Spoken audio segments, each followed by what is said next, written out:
this high-powered W&J offense is by getting more of those interceptions this week. And now on the other side for Washington and Jefferson, just try to keep it simple. Exactly, and that's play your game. They're 3-0, and they beat their opponents by over 35 points. They need to play like they're the best team in the conference, and today they'll get an opportunity to do that as well. And we see the only negative I've seen throughout this offense is the penalties. So another key is to limit those penalties. That's the only way you can turn from yourself from a good team into a great team. Washington and Jefferson undefeated at 3-0. Thiel at 1-2, looking to get to 500 at 2-2 overall. Live from Washington, coming up next on KDKA Plus. What keeps you moving? Is it your grandkids learning to ride a bike? Or Fido wanting to go for walks? At Washington Health System Center for Orthopedic Excellence, our highly trained team offers a wide variety of services, all tailored to your specific needs. Don't let pain or injury stop you any longer. Choose Washington Health System for your orthopedic care and take your first steps towards recovery and a healthier, more active life. It's time to rediscover the original Voodoo Brewing Company pub in beautiful downtown Meadville. Enjoy world-renowned craft beer, delicious and unique cocktails, and one-of-a-kind food items. Celebrate an Allegheny win with the newest fall cocktail, Gator Juice. And if you're looking to take your celebration to the next level or host a private event, look no further than the Voodoo Production Facility and Event Space for your next event. For more information, visit VoodooBrewery.com. Just about set for kickoff between Thiel and Washington and Jefferson. Let's send it down to the sideline and Robert Mangino.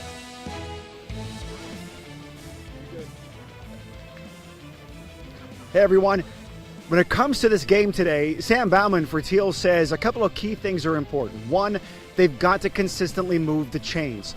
Keep the defense off the field, keep the offense on the field as much as possible. The other thing, have a couple of big splash plays. They need something to create some excitement. They believe their freshman quarterback can do that. Limit turnovers. And on defense, keep everything in front of them.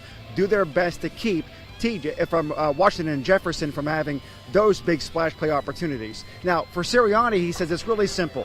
It's not about playing Thiel. It's about our guys playing their best game. If they can all play that at their positions, they see success at the end of the fourth quarter.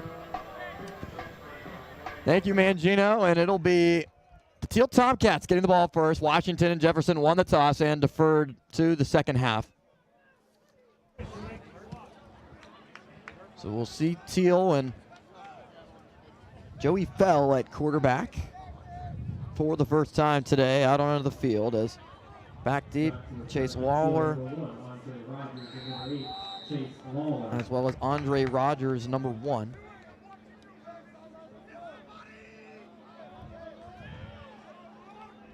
Jackson Brittenall kicks it away, and we are underway from Washington, Pennsylvania. Taken past the 20-yard line and decked at the 21 as Rogers is brought down. After a gain, it gets out to about the 23. Leading the charge for the Thiel Tomcats, Joey Fell at quarterback was named EAC Newcomer of the Week after scoring 3 total touchdowns against Bethany to help snap a 27-game home losing streak for the Tomcats. Dynamic wide receivers, Chase Waller, Andre Rogers, Blake Joseph getting involved in the action with Andy Plowden at running back. First down and 10 for the Tomcats. 6 seconds off the clock after the opening kickoff. Handoff goes up the middle right away. Lots of running room, goes Plowden for a first down, and Plowden plowing his way to the 37. And a great gain on first down of 14. And we see Thiel getting started early with the run game. That's exactly what they want to do. They have some initial momentum. They got to keep this rolling. Plowden piling defenders with them to pick up the first on the first offensive play of the game for Fell, who lines up now in the shotgun. Plowden behind him to the left. Quick pass. It's caught. Joseph towards the W&J sideline and out of bounds. Just getting back to the line of scrimmage. Might have lost a yard on the play. Well, that's Stout, Washington and Jefferson defensive side of the ball. Avery Keith, Dawson Dietz, Jaron Timmons, Sean Berardino lead the front 4 for W&J. The linebacking core also very talented. Volumino, Johns, and Volpatti. Bruno Fabricki, Carson Laconi, Aaron Carruthers, Zakai Simmons in the secondary. Was a loss of 2 on the reception to Joseph. That pass was behind the line of scrimmage when Joseph caught it. Handoff goes up the middle now to Plowden. Plowden, nothing there. Multitude of Presidents collapse in on him, including Avery Keith.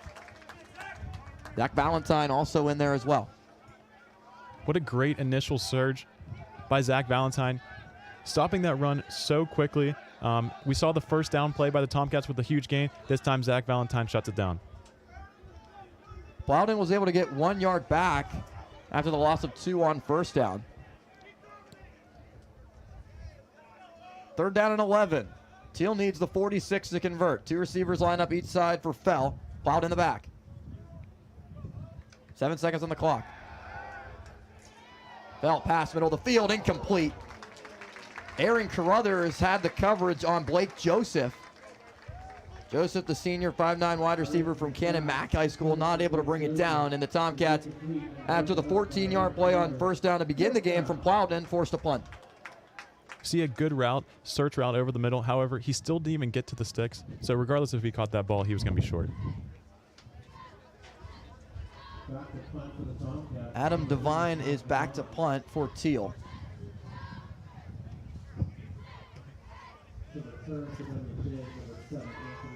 Anthony Rosati back for the Presidents, standing at his own 30-yard line. Low kick, pressure got there from W&J. Presidents will let it bounce. And it might have touched the W&J player. Thiel Tomcats pointing in the direction as Jacob McCosco is the one that touched it, and Thiel is able to recover. Anytime you have a kick low running along the ground, there's what's called a fire call. It tells everyone to get out of the way. You see McCosco's not able to get out of the way.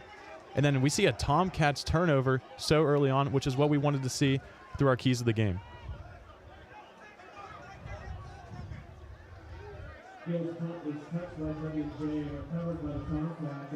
So the Tomcats drive is able to stay alive after the turnover. Shotgun for Fell. Plowed in the back. Standing to his right. Tight end also in the formation.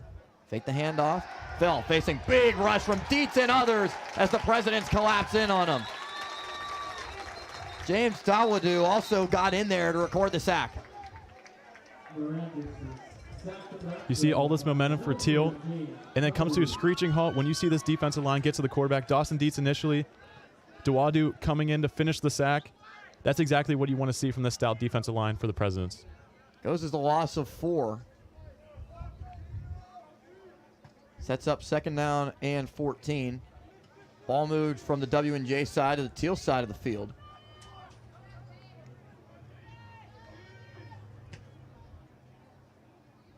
Two receivers line up each side for Fell. Fell has time. Escapes far side of the field, looking for a man downfield. And it's intercepted. A little push pass into the hands of Bruno Fabricki. Fabricki takes it away, his 3rd interception of the season.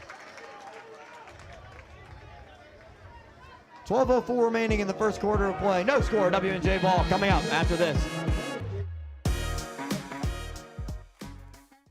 Why call 2 men in a truck? If you're like Joe, you need to move your business without moving a single meeting. The word stop isn't in your vocabulary. You want it handled with no hitches, no glitches, and no sweat. That's why you call 2 men in a truck. 2 men in a truck. When you step through that door or shake their hands, will you be prepared? When you stand up for a client or walk into that meeting, will you be ready? Ready to prove to them that you deserve to be there?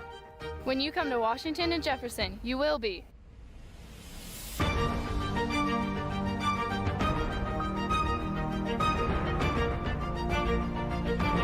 Washington and Jefferson College. Are you ready? Here at Little Way, we have a pretty vast array of customizable promotional products, from pens, signs, mugs, water bottles, really anything you can think of. Some of the main services we provide here are screen printing, embroidery, and promotional products. What really sets us apart from our competitors is our on-staff design crew and our customer service. We can really help take your branding and marketing to a new level. The main thing you can expect from us here at Little Way is quick turnaround times and a really high quality product. You can now get more local news on KDKA Plus. More breaking news. Residents are being asked to stay outside of their house. More community stories. More weather. A couple of funnel clouds were spotted. Weekdays at 12:30 on KDKA Plus. Back here in Washington as Thiel got the ball back after it hit a W&J special teamers. It was not Jacob McCoskey, it was rather Mason Kasprak. I want to make that correction, as Kasprak was the one that the ball hit and the Tomcats recovered, and now a flag. Ball start, offense, number 55, 5-yard penalty, first down. Flag on the first play for W&J offensively. Eddie Nakatra, the one that is called for the false start. But this drive beginning for the Presidents after Thiel coughed it up themselves on the fell interception to Fabricki. So first down and 15 at the 31. Pugh keeps it, passes downfield to Peduzzi. Peduzzi gets those penalty yardage back and a couple more tacked on. Makes his way to the 39-yard line. Bring up second down. For Washington and Jefferson offensively. Led by Jake Pugh at quarterback. John Peduzzi, Anthony Rosati, Jacob McCoskey. Trio of wide receivers, and Justin Huss the back. Huss gets the carry. Doesn't have much room at all. Loses one on the play. A surge of defenders collapse in on him. For the Tomcats, including Jalen Rose at defensive end, his third tackle for loss of the season. With Thiel, we want to see them continuously forcing the W&J offense into third downs. So that's a huge stop on second down to stop the run game early. We'll see if W&J wants to respond with the pass play here. And especially for Thiel, third and longs critical. This third down and 8. Needing the 46. Shotgun for Pugh. Pugh, plenty of time, steps up, has a wide open man, McCoskey, but just can't connect. Threw it behind McCoskey, and W&J now goes 3 and out.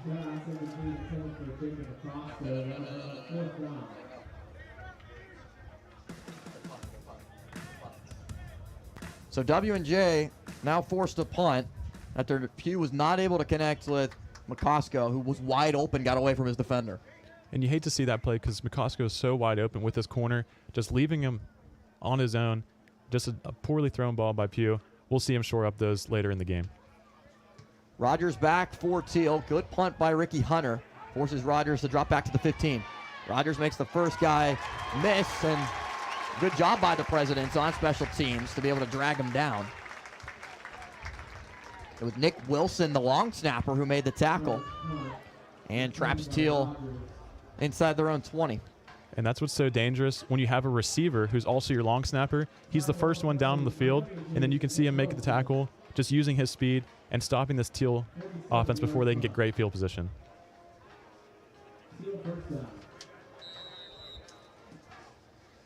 First down and 10 for Thiel at the 16.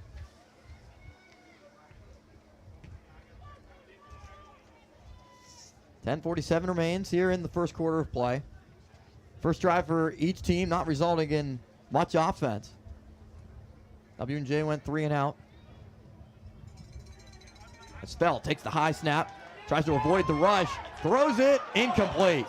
Was trying to connect with Chase Lawler, but W&J defensively collapsed in on him quickly. Jaron Timmons was in his face. Great rush by Jaron Timmons, but let's see Lawler just save a pick six here by boxing out the corner and able to make sure that that's an incompletion instead of an interception possibly turning into a touchdown. Carson Laconi broke on the ball and almost had a chance at it, but the high throw from Fell forced that incompletion. Pistol formation from Joey Fell. Plowed in the back, standing behind him. And up to Plowden. Not much room up the middle. Good rush in from the Presidents. Keaton Hall from his linebacker position in there to make the tackle. Right now you're seeing Thiel kind of just being a little conservative here. However, I want to see the more aggressive play call here. We got third and long. I want to see them take a shot, maybe even throw a trick play in there.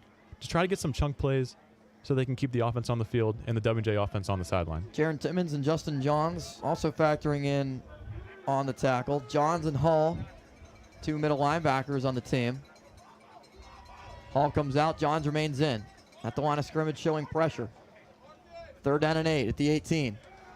Fell Pressure coming from Dietz. Fell gets away from him, and the pass is intercepted. Taken away by Mason Kasprak.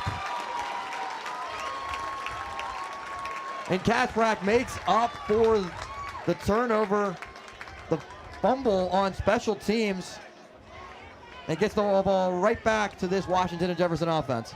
You see Fell just trying to do a little too much here. Dietz right on his back. And they're just trying to fit the ball in such a tight window here.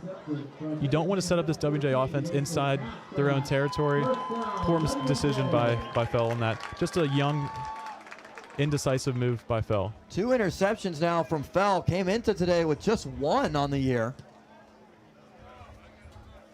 First down and 10 for W&J at the 28. Fake the handoff to Huss. Pugh looking ends and wide open John Peduzzi, but he overthrew him. Pugh not able to connect with Peduzzi. That's the second throw in a row we've seen Pugh miss on back-to-back drives. We don't usually see this from Jake Pugh. You see Peduzzi getting past the defender, wide open, streaking down the field. Just Pugh trying to lead him a little too far. Peduzzi not able to make up the ground, just out of his reach. We're not accustomed to seeing this from Jake Pugh. One of the best athletes on the team, a player who was the PAC Player of the Week in Week 2. Handoff goes to Volpatti. Volpatti trying to establish the edge, but can't. Multiple defenders collapse in on him for the Tomcats to make the stop, including Clark up from the secondary. I'm loving the way this Thiel defense is just relentless towards the ball carrier. You see they're kind of playing like they have a chance of winning this game. They're very, very confident coming into here, even though W&J is one of the top teams in the conference, and they're showing why they can hang with them.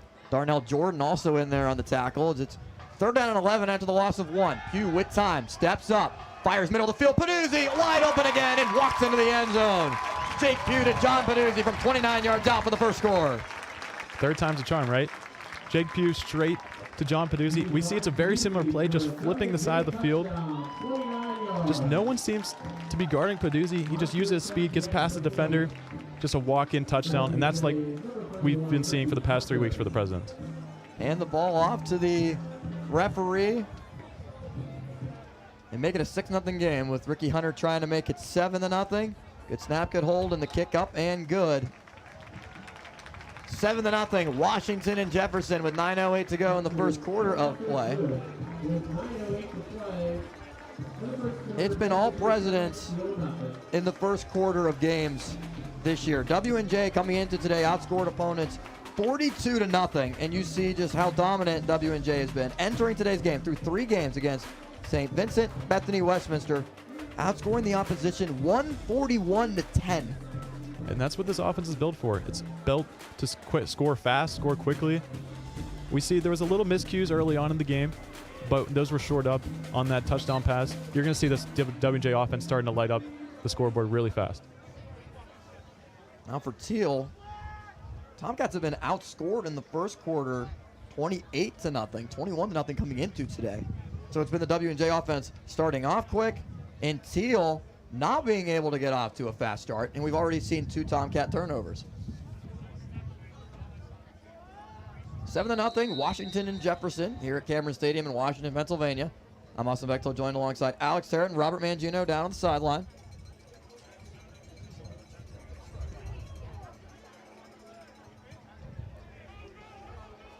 Return from the goal line. Past the 15 and down to the 16-yard line. Chase Lawler brought down. Drew a return of 15 yards. See the W&J offense come back out on the field. We're going to see if we can see another turnover here, pad those stats on the defensive end. These corners are going to be playing aggressive because they know that the defensive line's getting to the quarterback, and they're going to force him to make some errant throws. These DBs are hungry for some interceptions.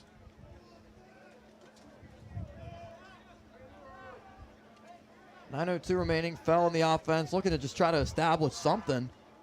Take care of the football. Under head coach Sam Bauman. And out goes to Collier. Collier taken down. No gain on the play. seen a couple of strong runs from Plowden.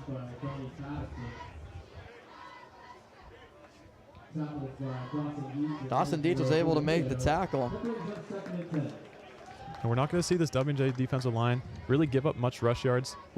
Westminster was not able to get their running game going last week, and now Thiel's starting slow as well. Trip receivers near side of the field. Fell taking a shot into double coverage, incomplete. Trying to connect with Jamar Jeter, number 11, a sophomore, 5'8", 155 pounds from Aliquippa. But good coverage by the Presidents. Fabricki and Carruthers combined to help force the incompletion. Fabricki doing a great job realizing that no one's running in his zone. He drops back to help Carruthers on the deep ball. Fell just trying to take a deep shot, trying to hope something falls so they can move the chains. 3rd and 10. Ball at the far side hash for Fell. 2 receivers line up on each side of the field.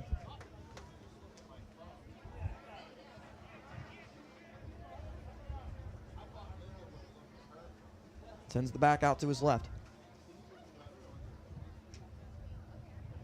Man in motion near side. And a couple of guys were moving offensively for the Tomcats, and this will move Thiel back 5 yards. Delay of game, offense, 5-yard penalty, 3rd down. A rather delay a game, my apologies, as a couple of guys were moving, and seems like delay a game, the actual call that will result in a 5-yard penalty. So move the ball to the 11.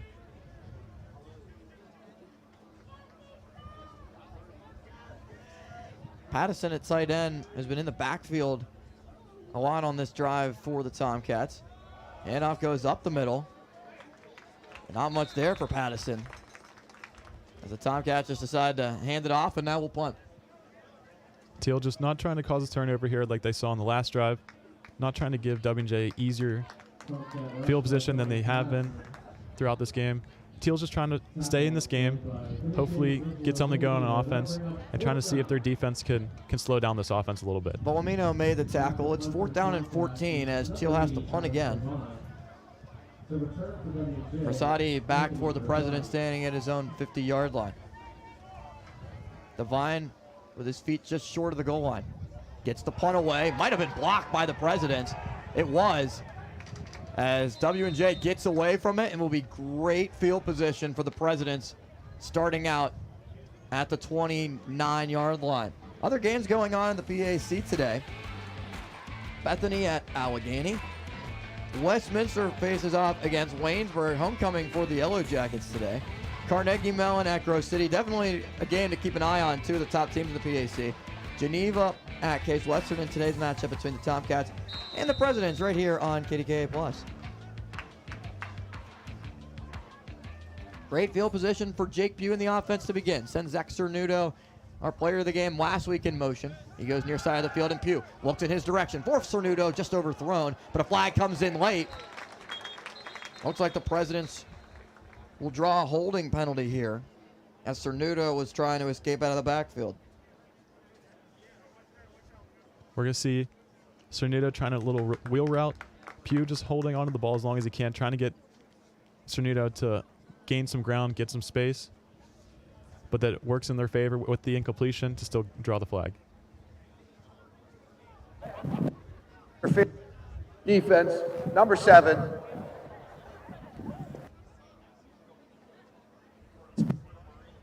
Spot of the foul. Pass interference called on Donnell Thomas, who was named to the D3 Football Team of the Week last week. The first player since 2016 to be named to that team for Thiel. Just a little bit of an overthrown ball by Pugh. But he wasn't on the coverage. That was Clark on the coverage, who really was the one responsible for the penalty. Pugh lines up in the pistol with Huss the back. Fake the handoff, and Pugh rolls out. Pass caught by Holmes. Holmes runs over a defender at the 10. Out of bounds inside the 10-yard line. So W&J sees that great matchup they had to force the penalty. And now they go back to the same exact play with Cernuto on the wheel route. Now they just send Thomas, Ray Holmes into the flat, give him the ball in space, makes the defender pay for that tackle. Pugh in the pistol again with Huss the back. Take the handoff again. Pugh. Pass to Holmes is caught as Holmes was falling to the ground. Little push pass from Pugh. A little bit of a dangerous play there, but the completion is made to set up 1st and goal. And then they run a very similar play like they just did. Get Ray Holmes in the flat. Pugh just trying to make something work with that little flip pass. A little bit of a dangerous throw. However, Holmes is able to bring it in and get them moving a little bit more. 2 receivers line up on the far side of the field. Holmes and Cernuto, tight ends on the near side. Huss the back. 1st down and goal at the 3. Hand off to Huss. Huss fighting his way towards the goal line. Pyle pushes down at the 1. Pickup of 2 yards on 1st and goal. Will be 2nd down and goal with a yard to go.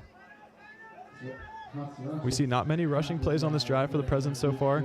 Trying to get a tough touchdown run here for Huss. However, we see another rush here. And this one is good as gold for the Presidents from a yard out. W&J able to punch it in on the quarterback sneak to make it 13-0. If you get so close on the previous play and then just use your sure thing, Jake Pugh piling through on the QB sneak with this push by his lineman. Even Huss pushing Pugh as far as he can into the end zone. They're able to get this touchdown on the 2nd try by Pugh. Jake Pugh, who's been a touchdown machine for W&J this season, punches it in from 1 yard out after connecting with Peduzzi on the touchdown reception for the first points of the game. Ricky Hunter as the 14th. 14-0. 6:10 remaining here in the first quarter of play between W&J and Thiel on KDKA+. There'll be a media timeout. We raised $5,000. When you purchase life insurance and annuity products from GBU Life, you also have more opportunities to give back to your community. GBU matches donations you make up to $1,000 per member. I have GBU life insurance. Oh, wow. I have a GBU youth policy. Whoa.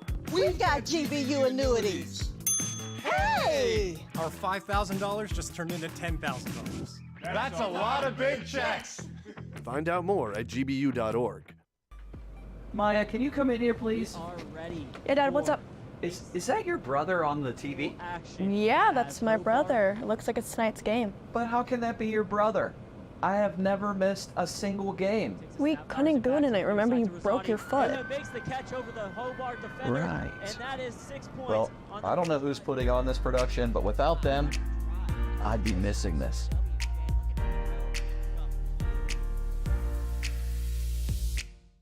I started working out with my dad when I was 12 years old. He said, "Well, everybody else is sleeping, you up working. It's gonna pay off for you." Biggest decisions I ever had to make my junior year. I had my daughter at the time, so, I'm like, I gotta provide. I had the opportunity to leave early. I had to make a decision. Was I gonna leave or was I gonna come back to college for an extra year? I'm about to cry talking about this shit.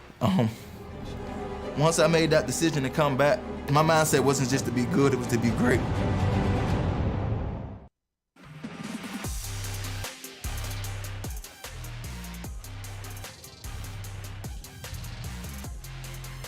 Back here on KDKA Plus as the Tomcats will get the ball trailing 14-0.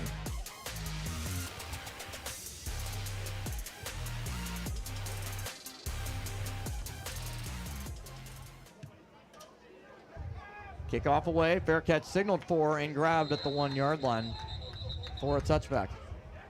Let's send it down to Mangino on the sideline. Thank you very much, Austin.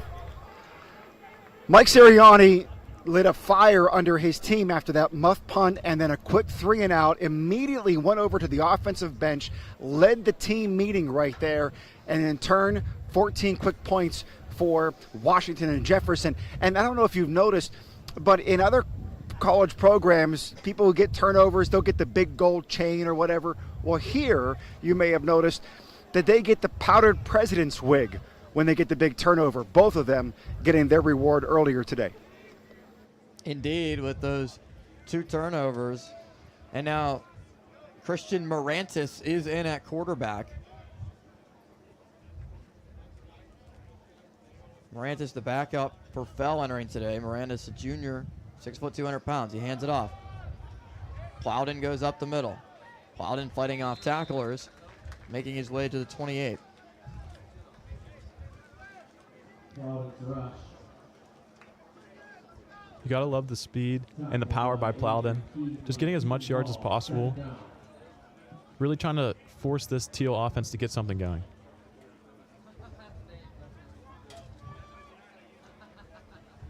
Second down and 7. There is a light rain from the sky that's starting to pick up a little bit. Morantis' pass far side of the field is caught. Reception made by Joseph. Joseph fighting for the sticks at the 35. Does make his way there and pick up a first down. Just see a little speed out here. Trying to get Morantis going with some easy completions.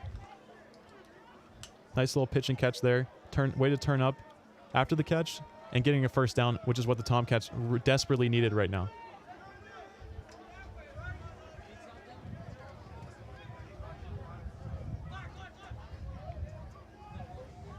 First down at the 35. 5 minutes to go in the first quarter of play. 14-0 W&J. Morantis in the pistol with Plowden in the back. Handed off his way again. Plowden fighting his way to the 36-yard line before he's brought down by Keaton Hall. Plowden just consistently making something out of nothing. Continuously getting those positive yardage, even when he's meeting a defender as soon as he touches the football. Gain of 2 on first down. Second down and 8. 2 receivers line up on the far side, a tight end near side. 10 seconds on the play clock. Hand off to Plowden again. Plowden tried to break off the tackle at the 40. But is met by a couple of different defenders, including Keith and Dietz. As a coach, you just love to see this running out of Plowden. You just see him almost break off a huge run, almost slips all those tackles at the end. He's definitely going to break off one sooner rather than later, and he's going to be the first one to make a big play for this Tomcats offense. Third down and 5 for Thiel. The rain does continue to pick up. Morantis in the shotgun, 3 receivers line up on the far side. Plowed in the back.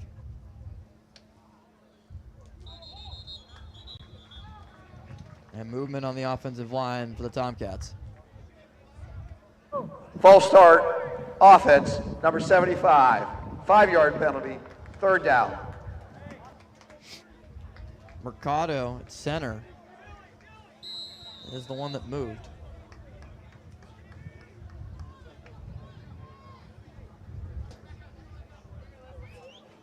Not always very opportune when the center is the one that gets called for a false start. One that gets everything going. So same type of formation. Now third down and 10 at the original line of scrimmage. Morantis on the screen pass. It's caught. Joseph tries to break off of the first tackle, but great play made by Aaron Carruthers to smother him at the 35. Bring up fourth down. Very interesting play call here by the Tomcats. A little bit of trying to get a bubble screen, and then they bring the bubble screen back in for a tunnel screen. Very interesting play call. As you see, the defenders for W&J were not fooled. Able to stop them on a 3rd and long. Now it brings up 4th. It's a little bit of a tough play, especially on that far sideline as well, to try to get something going. Get the ball to your playmakers out in space, and W&J has not been fooled. Punt is away, very low kick. Flag comes in as Rosati lets it bounce inside the 30, inside the 25, and sits right at the 20.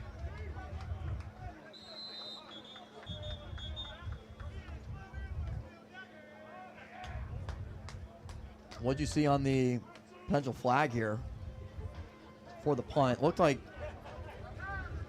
W&J had a decent rush. Might have seen one of them catch the punter at the end. Holding, offense, number 50. That'll be a 10-yard penalty. Replay, fourth down. So we'll replay the down after the holding penalty on DeAndre Brown. And now the president's electing to re-kick this punt. They're definitely going to try and bring a lot of pressure to get this blocked, as they've gone to the punter all day today so far. Well, the ball was at the Thiel 25. It rolled all the way to the W&J 20. Now Rosati stands at his own 45. Punt is away. Not very high. Rosati fields it at the 49 on a fair catch, where the Presidents will now take it. Now on the opposite side for the Tomcats, 1-2 overall record coming into the game. 14-0 the loss at home against Case Western Reserve. 28-7 at Westminster College 2 weeks ago. And then Bethany the win, 22-14 to snap a 27-game home losing streak. And this is a different Thiel team. You talk to a lot of people around the PAC. They like what they're seeing from the Tomcats this year compared to other years. Exactly. Over the 27 home losing game streak that was snapped by the Tomcats last week, finally getting a win. They need to try to stack some wins, get some momentum, potentially making their program grow for the next few years. Pugh rolls out near side, looks deep downfield for McCosco, and the ball is incomplete. It's definitely underthrown looking for McCosco. Caleb Schuler had the coverage, and Pugh lucky to not throw an interception. We're just seeing the struggles by Pugh today throwing the ball have been very apparent. Just holding the ball up a little too high, allowing for the defense to come back and potentially make a play. McCosco doing a great job of playing defense there to make sure that wasn't picked. He never really had a chance to make an offensive play on the ball. Rather just try to swat it away, force second down, and not a turnover. Second down and 10. Shotgun for Pugh with Huss the back. Roll out near side again. Pugh's pass is caught. Rosati at the 40-yard line. Going to be close to a first down. And a pickup of 11 is good enough to move the chains into Thiel territory. Something that W&J does a great job is using Rosati in all different types of routes on the route tree. Little inside comeback for Rosati. Little stop and go. Wide open for Pugh to kind of get his confidence going, even though he's had some early on struggles. Just over a minute and a half to go in the first quarter. 14-0 Washington and Jefferson. Tripped receivers to the far side of the field. Huss the back. Fake the handoff that way, and Pugh rolls out far side. Wide open man. Zach Seaman makes the catch. Past the 25 and the 20, but a flag is thrown near side of the field at the 33. Right by the numbers, and see if this one might be coming back.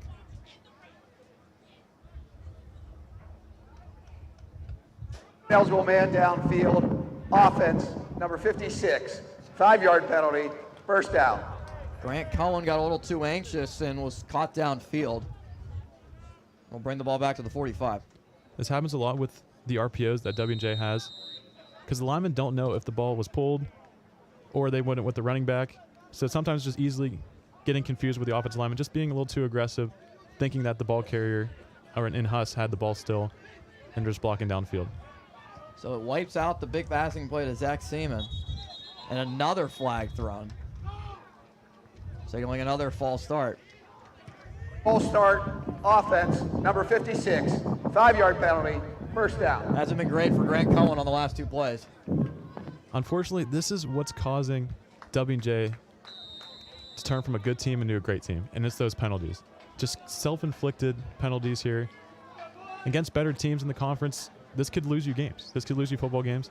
So games like this, you need to pay attention to detail and then try and wipe this habit away. Whistles again, this time on the far side of the field from the official, and like another false start.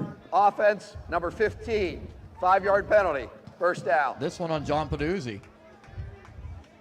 You know, Mike Sirianni is going to have a really big speech at halftime about these self-inflicted wounds that they're just causing themselves, and they're just ruining their great field position with a huge first down now.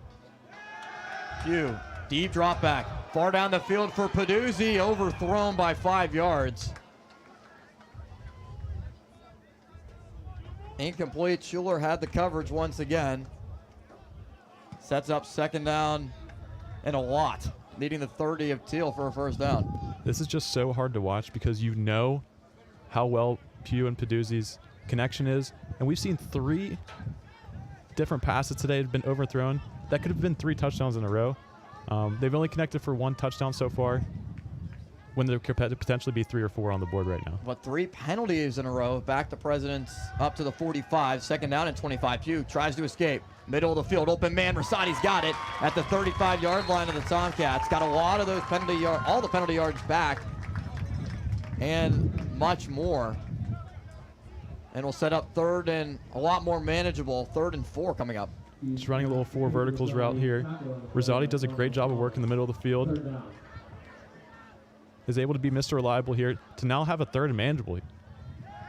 Pugh with time. Pass caught. Rosati again. Makes a man miss and dives towards the 25. Good enough for a 1st down as the quarter comes to an end. From Cameron Stadium, 14-0 the score. The Washington and Jefferson Presidents lead it as we'll go to the 2nd quarter of action on KDKA+.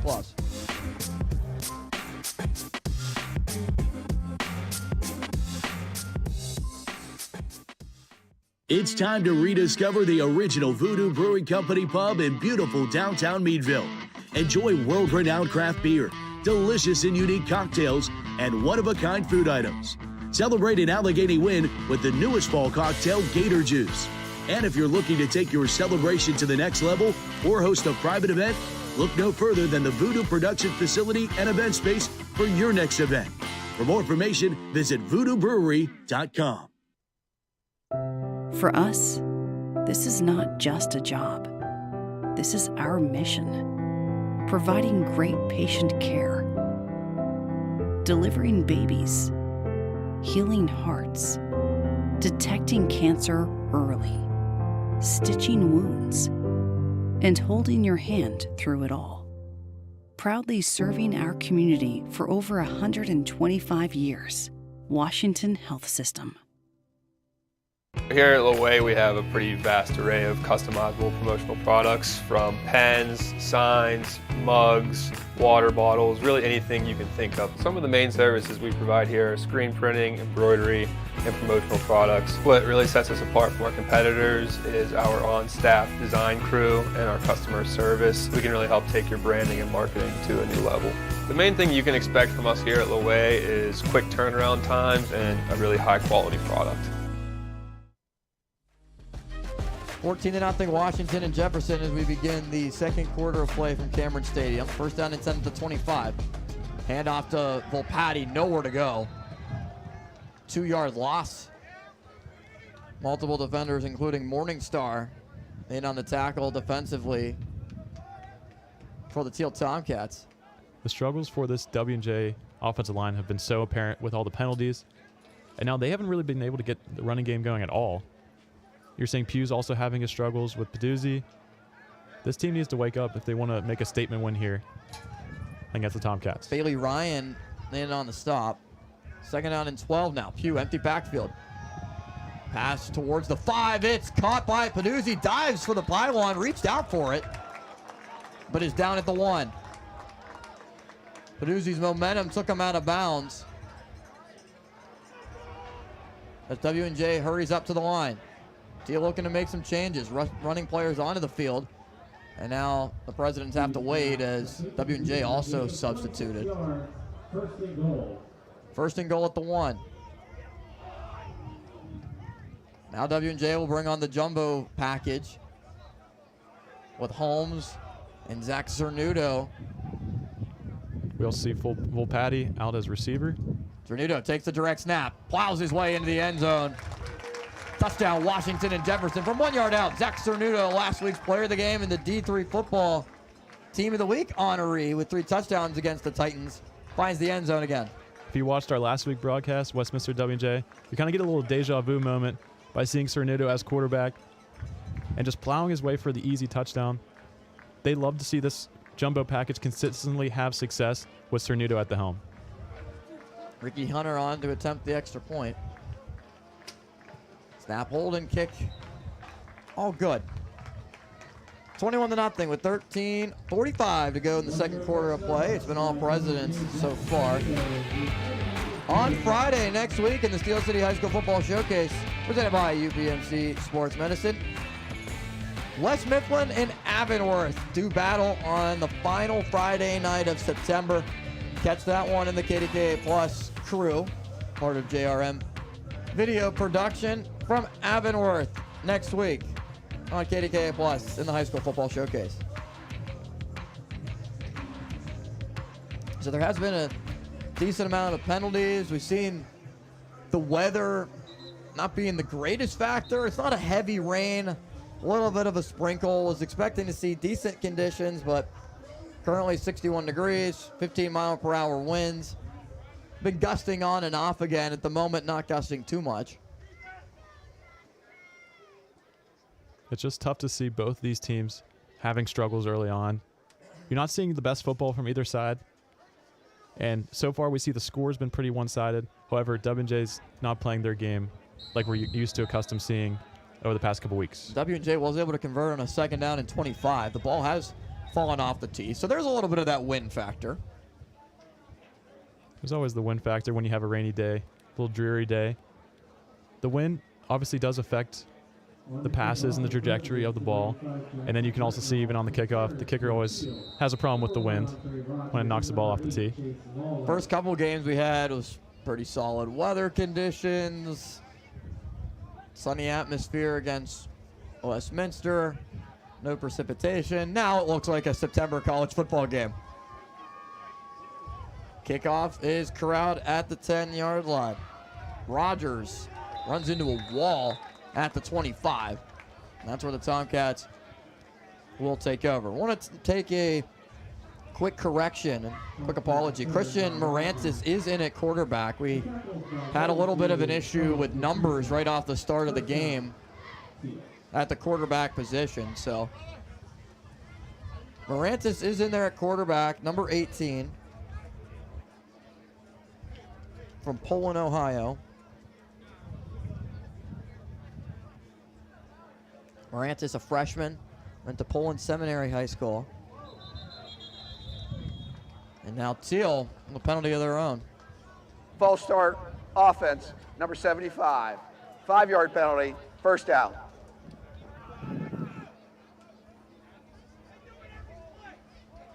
These refs just getting their money's worth, getting their paycheck in today. A lot of early first calls throughout this first quarter and early second quarter. Terry Swager, our head referee. 1st and 15. And off to Plowden. Tanner Volpatti right there to meet him in the backfield. Plowden does move his way forward for 1 yard. 2nd down and 14 upcoming. You gotta love this this W&J defensive line and Volpatti coming in from his outside linebacker position. Just stopping the run game with a huge, with only a first 1 yard gain by Plowden. 3 receivers near side for Morantis as Rogers now goes near side to far side. Ball on the far side hash, 2nd down and 14. 2 minutes have gone by in the quarter. Sends Plowden out near side, looking that way. Now Morantis trying to escape. Able to buy time. Multiple flags are thrown as the pass is deep downfield and broken up. Carson Laconi got a hand on it to deflect it away and out of bounds. Check the penalty marker.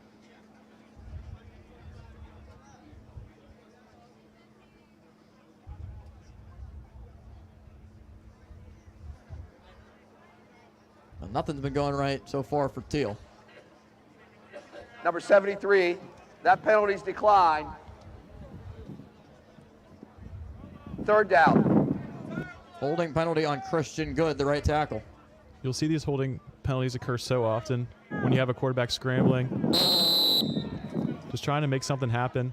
The longer these offensive linemen have to block for, usually causes those holding penalties. Avery Keep helped to provide the pressure. 3rd down and 14. Thiel needs the 35 to convert. Morantis, Dietz applying the pressure. Dietz helps to drag him down, and the throw out of bounds from Morantis. Just had to get it away. And Morantis is down on the ground in pain. Dietz dragged him down. And Morantis looks to be in a lot of pain.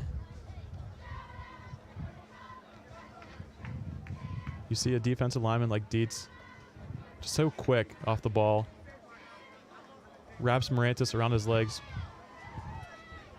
Unfortunate circumstance for the Thiel quarterback. Athletic Training staff out to look at Morantis.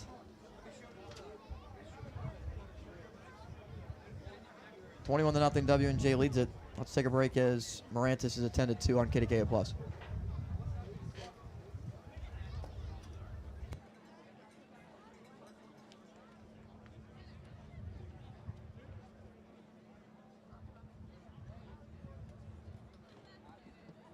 I love the things I build and the people I build them with. But I got plans that go beyond buildings. I moved some of my savings into a GBU Asset Guard annuity so I can retire when something unexpectedly great happens. You made the right call. You chose a GBU Asset Guard annuity, a multi-year guaranteed annuity which works to grow your funds at a locked-in interest rate for a term of 2 to 5 years. 2 to 5! My son's got that sweetheart football scholarship. Every game, I'll be there, thanks to some help from GBU Life. 4th and 14 as Thiel will punt it away. Rosati back at his own 45 to return it.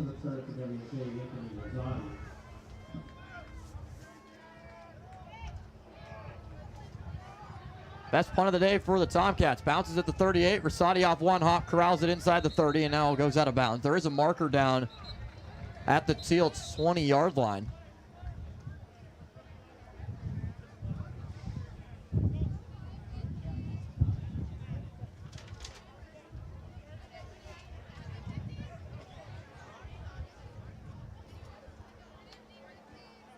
And we'll check the flag as no signal yet on either side.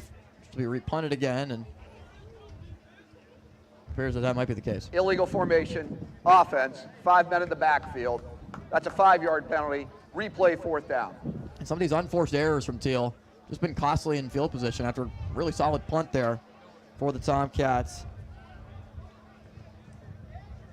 As Devine sent a good one off, but now got to try to do it again. They've been struggling so much with getting the ball away from the punter, just getting it off as quickly as possible. Had a couple blocked, a couple low skips with the ball. And then on this punt, they have their best punt of the day, and now it's wiped out by another penalty.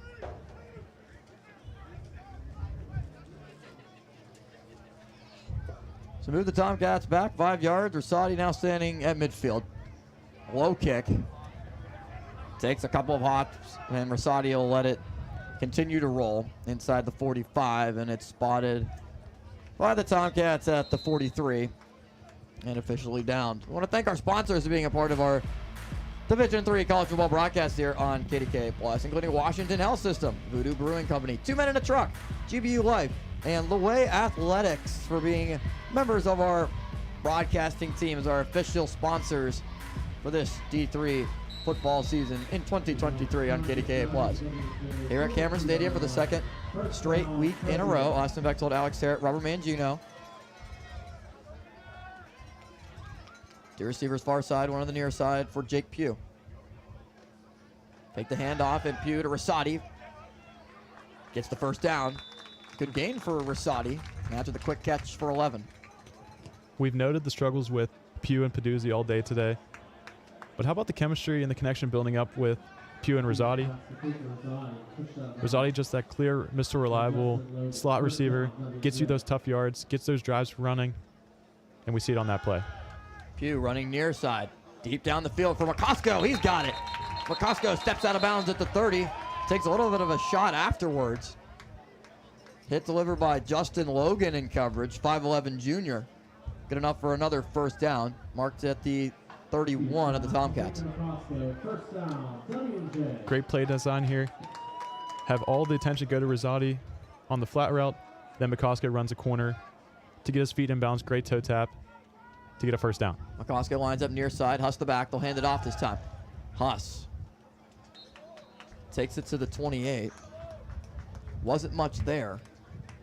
Adam Kazera, the lead blocker out in front, helped to carve the gain of just a couple for Huss. Now we see two tight ends come in with Cernudo and Holmes. Maybe we'll see them go to the run game a little bit more, trying to grind out some more tough yards. Or you could see Peduzzi at the top of your screen. try to get a big play here with the corner pressed up on him. Jordan Volpe made the stop on the last play. Pugh keeps it this time. Looks deep down the field for Peduzzi. Wide open for the score. Tiptoes into the end zone. John Peduzzi got away from Justin Logan, who fell down on the play. And Peduzzi scores for the Washington and Jefferson touchdown. Anytime you see a corner pressed up on Peduzzi, one-on-one on the outside, Pugh knows where he's going. Goes to his left side.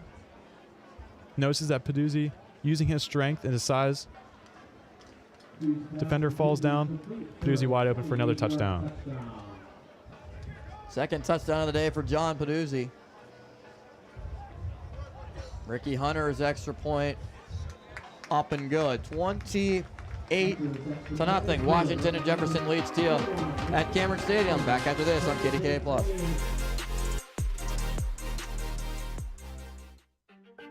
When you step through that door or shake their hands, will you be prepared? When you stand up for a client or walk into that meeting, will you be ready? Ready to prove to them that you deserve to be there? When you come to Washington and Jefferson, you will be.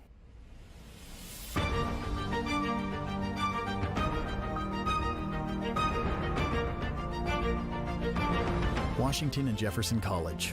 Are you ready? Tune in this Friday to the Steel City High School Football Showcase presented by UPMC Sports Medicine as the West Mifflin Titans battle the Ammonworth Antelopes. Friday night at 7 on KDKA+. Are you ready?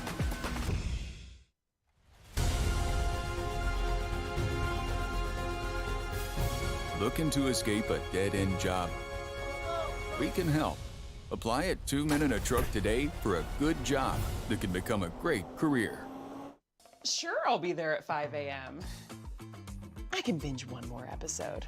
Let's face it, you don't always set yourself up for success. 5 more minutes. Where are my work shoes? But GBU Life makes it easy with life insurance and annuity products to help secure your future, so you have the freedom to do more of what you love. Congratulations!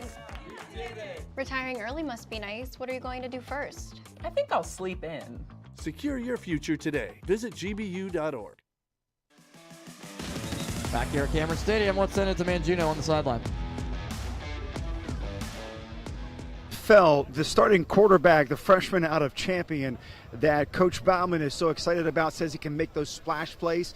Well, he's here today, but he's not in uniform. He's wearing street clothes with his jersey, no pads underneath. Doesn't look like we're going to see him at all today.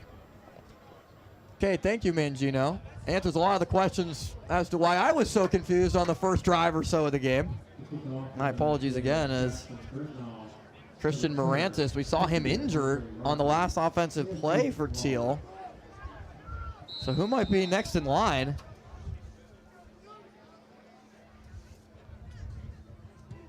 As the kick is away. And corralled by Rogers. Rogers takes a big shot at the 24-yard line. Strong tackle made on special teams for the Presidents by Owen Patricic.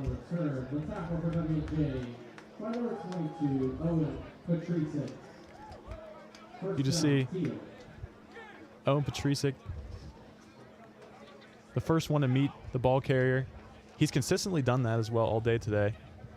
Just making that statement hit. We saw it the first kickoff of the game and just on that one. So Morantis is back in there at quarterback after going down in the last drive. Looked to have been in a lot of pain, but good to see him back out there. High snap, Morantis busted play, takes off with it. Is met by Timmons, Dietz, and a couple of others. Makes his way to the 26. You saw Morantis on the last drive getting injured, slow to get up, and then his center not doing him any favors with the high snap, causing him to run the ball and take some tough shots in the middle of the field that could have been avoided with a better snap.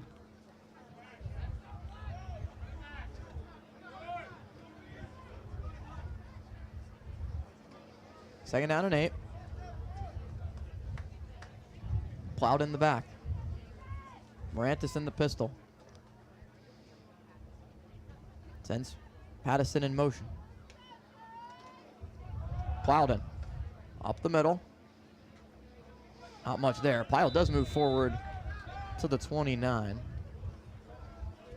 Bevy of defenders were there for the Presidents, including Justin Johns. Not much from this running game from the Tomcats.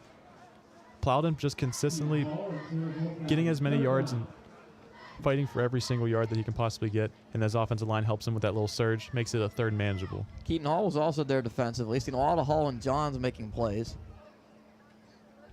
Needing to get to the 34 to convert.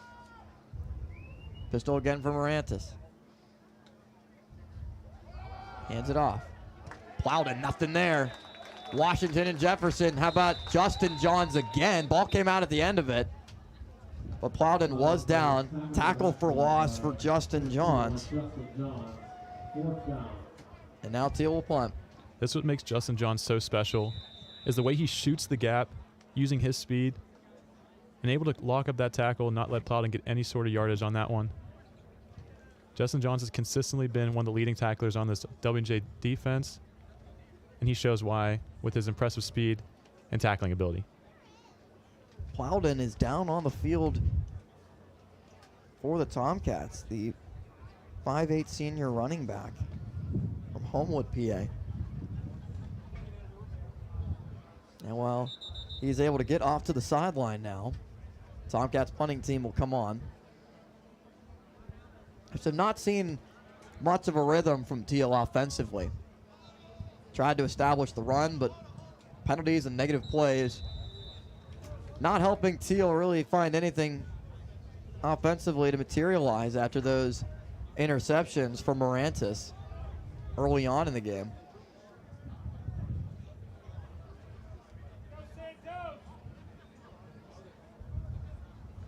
Bat snap, way past the attempt of getting a punt away, and this time it is off. Great job by Devine to get it away.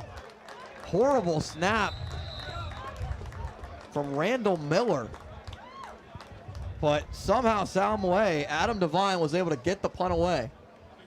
I'll tell you what, if there was one play of the game for the Thiel Tomcats right now, it'd be this punt by Adam Devine. Just a not good snap, not even giving him a chance to catch it, making a big loop all the way around and somehow able to get the ball off, and actually a decent punt down the field all the way backed up in his end zone. It was almost blocked. What a strong play to get it away, and now at the 49. On the Thiel end of the field is where W&J begins. Versati goes in motion to the near side. Volpatti the back, gets the handoff. Volpatti, far side of the field, lots of running room past the 45 and the 40. First down for Volpatti, and is spun down at the 35-yard line. 14-yard pickup from Troy Volpatti. This is what I've been looking for all day from the W&J offensive line. Finally getting that surge to let Volpatti run. Hudson Volpatti have been kind of stalled on the running game a little bit, and it's nice to see that positive gain and that big of a splash play to move the chains.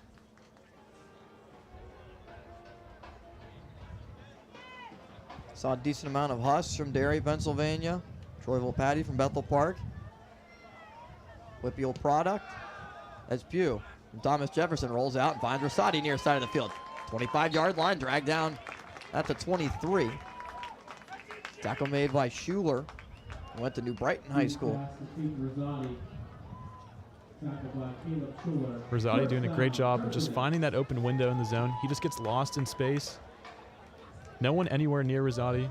Easy pickup for another first down.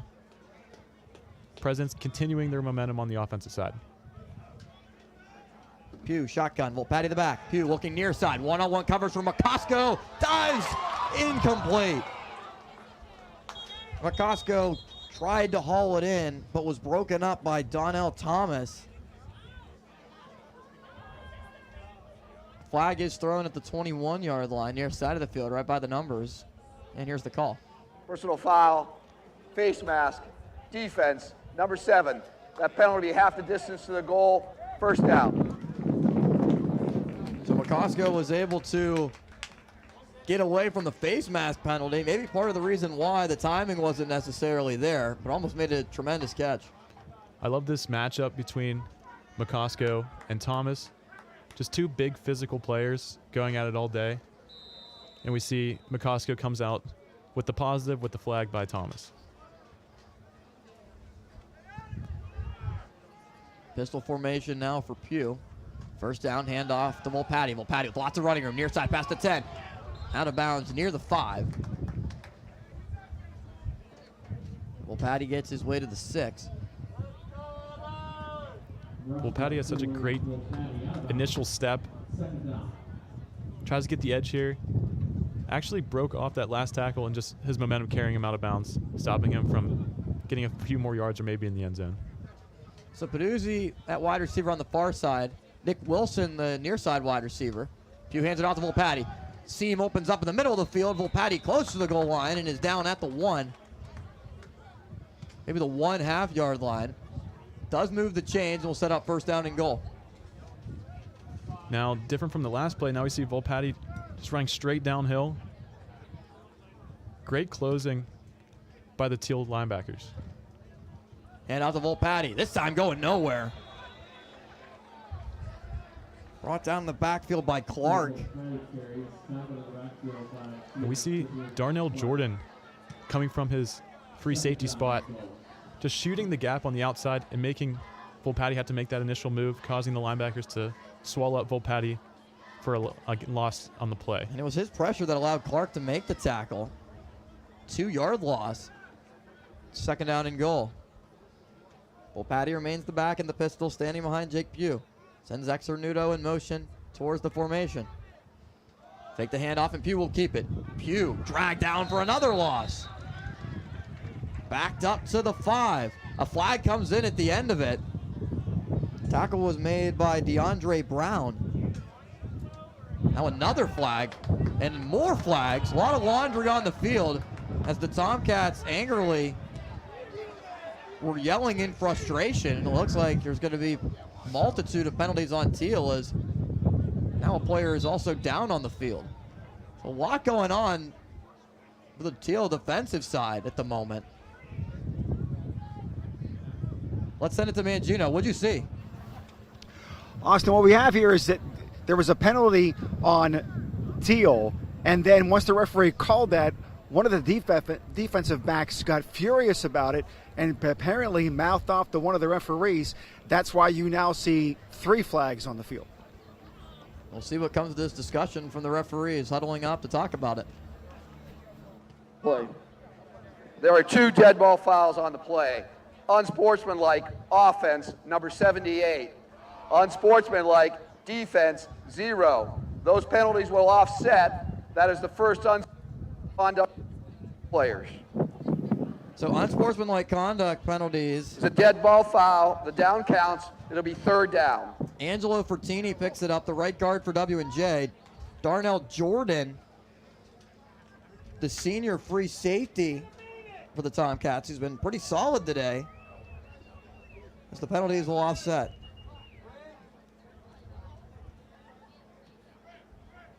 So just see no blood happening as far as football is concerned. And we see a 3rd down and 5. Thiel need to making a bigger stop. Flag comes in off the snap. Pugh backpedaling towards the end zone. Peduzzi's there again. 3rd time's a charm for John Peduzzi in the end zone for the touchdown from 5 yards out.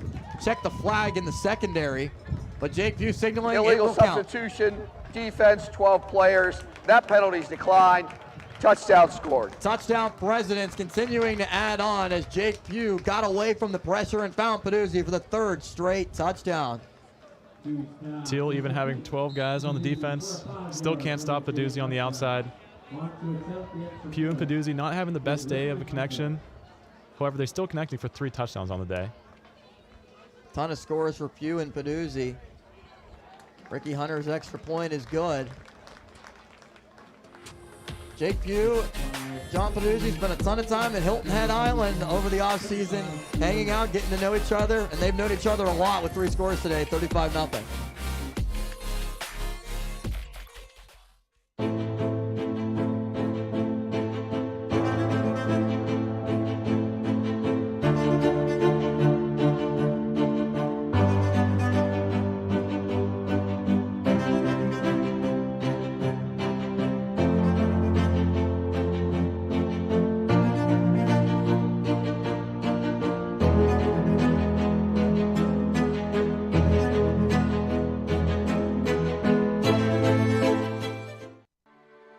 What keeps you moving?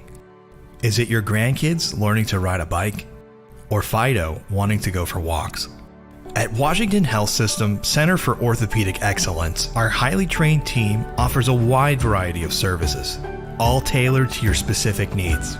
Don't let pain or injury stop you any longer. Choose Washington Health System for your orthopedic care and take your first steps towards recovery and a healthier, more active life. My name is Loretta, and this is Special Olympics Pennsylvania. Special Olympics Pennsylvania is competition. Special Olympics Pennsylvania is leadership. Special Olympics Pennsylvania is life-changing. Special Olympics Pennsylvania is unified. Special Olympics Pennsylvania is inclusion.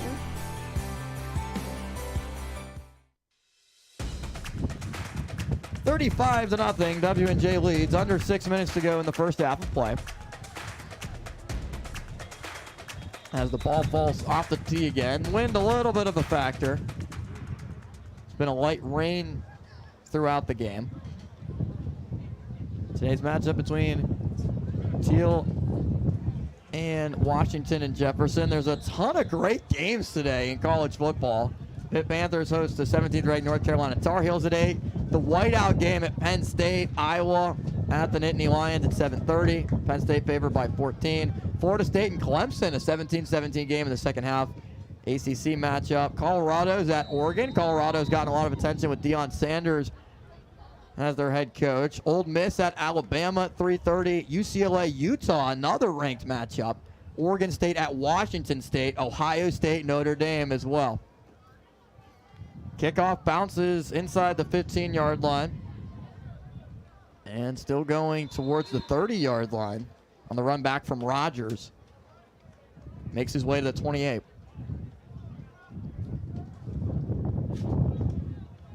Thiel down 35-0. Not even just a couple minutes left in the first half. They just need something just to hang their heads high about going into halftime. So this drive is very crucial for them to get something going, get some momentum going in the second half, and possibly pushing into President's territory. And Thiel got a break after the punt that ended up going off of a Washington and Jefferson special teamer. Got the ball back to the Tomcats, but Morantis threw an interception and forced that away. Dietz applies the pressure on Morantis. Timmons also there, ball out. And it rolls out of bounds at the 21. Flag comes out at the end of it. But again, Dietz and Timmons in the backfield causing chaos.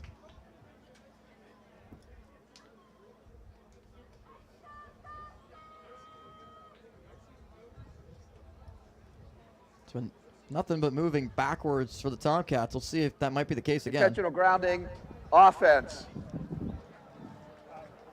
That's a 5-yard penalty, loss of down. Morantis called for intentional grounding as Timmons was collapsing in on him, and ball did not get back to the line of scrimmage. And this is the exact same play we saw happen when Morantis actually got injured early in the game. That enforcement is spot of the foul. Here was the spot. Dietz trailing, using his speed, able to wrap up Morantis around his legs with Timmons coming over the top, forcing a fumble, which was also considered a intentional grounding. So it was a passing play. Mm-hmm. It looked close because of the hit, but ruled as an incomplete pass, but intentional grounding. So if it was a fumble, it would have been out of bounds at the 21, but intentional grounding puts it at that spot anyway. Morantis lines up in the pistol with Plowden in the back. See Morantis and Plowden both attended to by the training staff today, but both still in the game. Morantis looking deep down the field, throwing into double coverage, incomplete. Intended for Jamar Jeter. Brings up 3rd and 18. We just see Morantis just trying to get something going. Get a completion that's farther than 10 yards down the field. Trying to make a splash play. Throwing into double coverage, though. Just trying to give his receiver just a chance to make a play. Still, the offensive struggles for Thiel continue. And now have a 3rd and a long ways to go to see if they can potentially pick up this first down. I mean, if you're Thiel, what do you tell yourselves offensively at the moment as Mirandis' pass is caught? Great grab and spinning towards the sticks. It's very close. Chase Lawler with a fantastic effort and does pick up every inch of all 18 yards needed to keep this drive alive. And Chase Lawler gives the Tomcats something to smile about today. Little corner route. Goes up with one hand and still fights for that first down. Kasprak trying to bring him down. Lawler just a little too strong. And now you got something going. Now you're on the 39-yard line trying to push into President's territory and potentially make a score here. Mason Kasprak was playing way off coverage there, allowing Lawler all the space he needed. Pass is caught. Rogers towards the 40-yard line. Only a short pickup of 1, maybe 2. It'll be 2nd down and 9. Keaton Hall made the stop. Now just getting more of those completions for Morantis to trying to build up those confidence, get those underneath routes going. And then you know you have capable receivers out there with Lawler just making that great grab early on. 2 receivers, same type of formation lining up on either side. Plowed in the back. Joseph goes in motion near side. Morantis with time. Pass middle of the field. Open man. It's caught. Joseph inside W&J territory nearing the 40. Goes out of bounds at the 39. The best Thiel drive we've seen since early on in the first quarter. See Joseph wide open. Going across the field. Morantis first taking a look at Lawler. Then throws a great little behind pass to Joseph. Joseph getting out of bounds. They still have 4 minutes left. They don't necessarily have to hurry up here. And Joseph went in motion there, passed right over the head of Keaton Hall, who had his eyes in the backfield and really never saw Joseph behind him. 3 receivers near side for Morantis. One on the far side. Plowden in the back, standing to his right. Throw all the way to Plowden, off his hands, incomplete. There was a lot of running room. Ton of man downfield for Thiel, trying to set up a quick screen pass as the W&J defenders were collapsing in. Maybe just a little bit rushed by Morantis, but also a ball that Plowden should have caught. WJ sending a lot of pressure here. And then you see Plowden just escape out into the flat, trying to get a little flare pass from Morantis. Unfortunately, unable to connect, which could have been a huge gain for the Thiel offense. 2nd down and 10. Option play for the Tomcats. Justin Johns, though, able to make the stop on the handoff that went to Lawler. Lawler, the leading receiver on the team for the Tomcats, gets a carry. Anytime you see this little jet sweep happening, you see the middle linebackers scraping downfield. First, they got to make sure the quarterback doesn't have the ball. As soon as they see that ball get handed off to the receiver, they explode right to the ball carrier. You see Justin Johns making a great play on 2nd down. The good old-fashioned jet sweep. 3rd down and 10. Plowden lines up as a wide receiver near side of the formation. Quick pass caught. Lawler blocking starts to materialize, and Lawler dives towards the 33. Needed the 29 for a first. He's going to come up about 4 yards short. Little slip screen here to Lawler, who's been one of your most reliable receivers all day. Catching the ball, getting upfield. And now on 4th down, you're going to see the offense stay out there. They need a score. 4th down, obviously this is a must-make down going into halftime. 4th down and 4 for the Thiel offense. Morantis, got to have it. 3 receivers far side, 1 on the near side. Send Joseph in motion. Morantis steps up, dumps it off. Plowden makes the first guy miss. Past the 30. Plowden is going to be close, but looks to have gotten enough. Is enough to keep the drive alive on 4th down. Thiel continues to stay on the field. And a great drive for Morantis to connect with his back. Plowden doing a great job of just getting enough to get to the sticks, make a defender miss, able to stretch the ball out, get that 1st down. This Thiel offense is rolling a little bit. We see a lot of flashes here. on this final drive for the Tomcats in the first half. He got away from Carson Laconey. Laconey was able to make the tackle. Would have been a turnover on downs. Morantis, Keith providing the pressure, escapes the pocket. Morantis, pressured by Dietz, throw down the field, it's complete. Making a man miss and still going out of bounds. Being spun out of bounds, Jamar Jeter picks up another first down and sets up 1st and goal at the 6. Morantis just trying to make something happen. Had a little bit of green in front of him. Maybe could have taken off, but instead chooses a great ball delivered to the comeback of Jeter.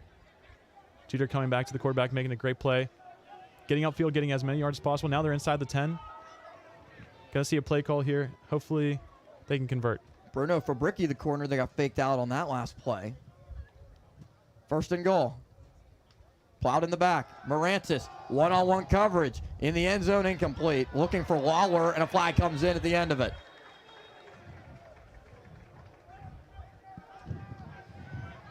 Coverage from Laconey.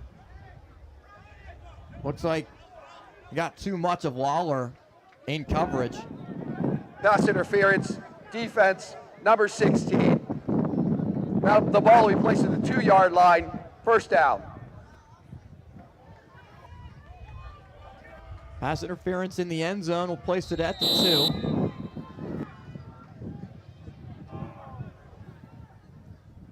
Pattison lines up as the quarterback in the shotgun. Direct hand out to him. Pattison spinning towards the end zone. Fights his way in. Donnie Pattison, the senior tight end, on the direct snap. Puts up the first points of the game for the Thiel offense. And that's something you can hang your head high about going into halftime. Thiel having a great drive from start to finish, picking up a huge 3rd down in the middle of the field by Lawler with his great grab, one-handed grab. And then you see that pass interference call causing them to get a fresh set of downs inside the 2. They're able to plow forward for a Thiel touchdown. Preston Lefkowitz on to attempt the extra point. Lefkowitz, the lefty kicker, gets it up and good, but a lot of flags. 4 flags on the field right at the snap.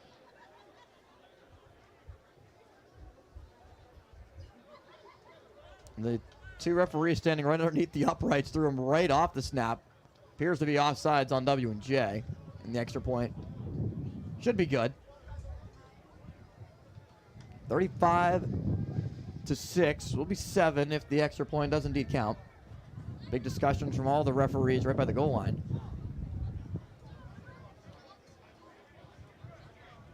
And here's the call.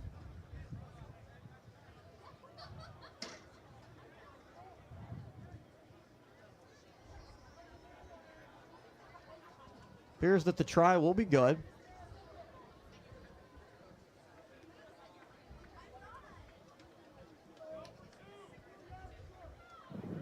There are 2 fouls on the play on the defense. The first foul is illegal substitution, 12 players on defense.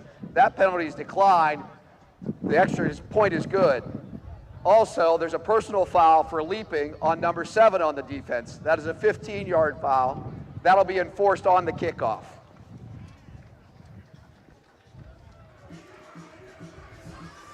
So 12 guys on the field. 1, 2, 3, 4, 5, 6, 7, 8, 9, 10, 11, 12. And leaping was also called right there. I believe it was Jaron Timmons, the one trying to block the kick. We see too many of these kids watching Troy Polamalu highlights, just trying to leap over the long snapper, which is an illegal play now. So the extra point is good. There was a kick in the NC State-Virginia game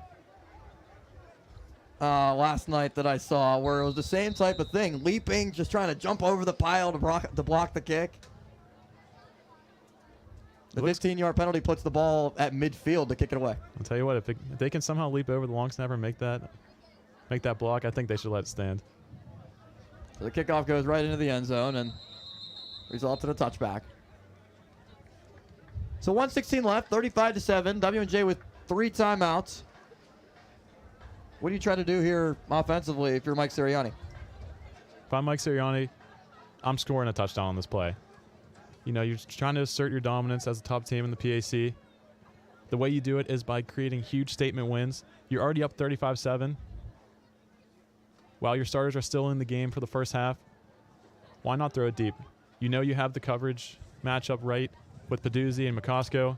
They can definitely make a play with an entire minute 16 for this W&J offense.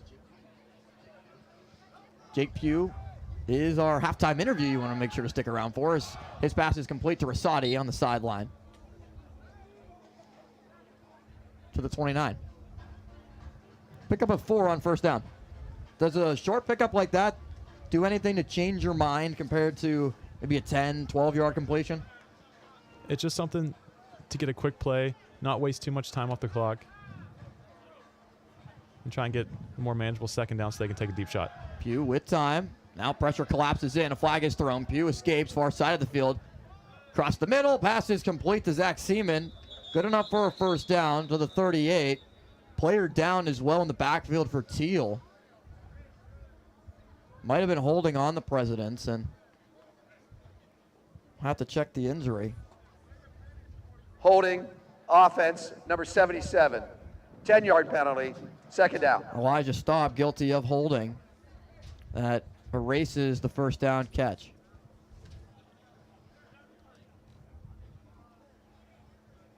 See Pugh making a play happen with his legs. Able to find Seaman in the middle of the field. Seaman making a great grab even with defenders in his face. With the injured player down for the Thiel Tomcats, stops the clock with 1:02.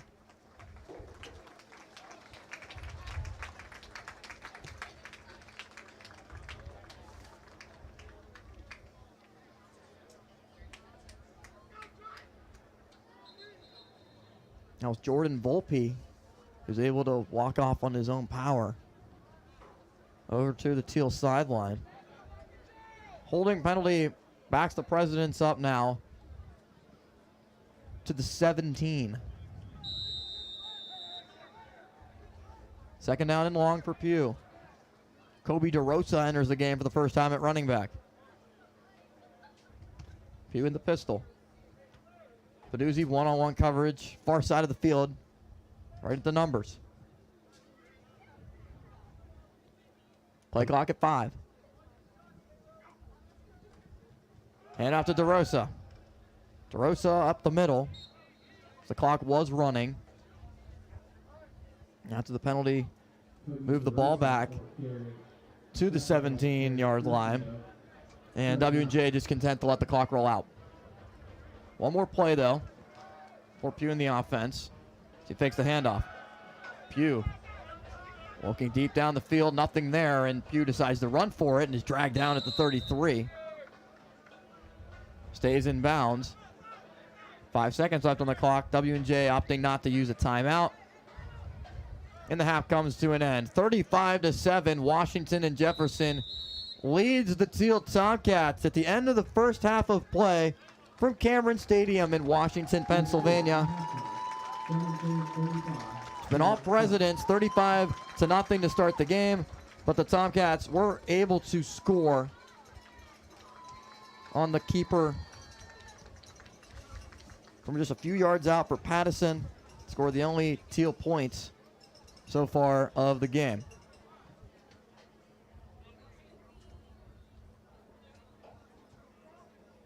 Alex, what have you seen so far in this first half? Seen all Presidents. However, they're having a lot of the struggles themselves. Mike Sirianni very angry about what he's seen in this first half so far.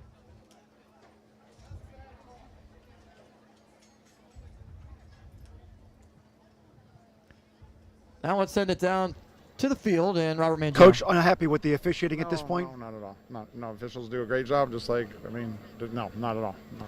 35-7, big scores, big lead so far, but there seems to be a number of things you can work on at halftimes. Yeah, where you've gotten pre-snap penalties and, pre-snap penalties. That's coaching. That's on us. We have to fix that and be better and not have pre-snap penalties. That's a preparation thing, so I'll take the blame for that. We can't be getting 5-yard penalties and going 1st and 15. We'll fix that. And the defensive side of the ball?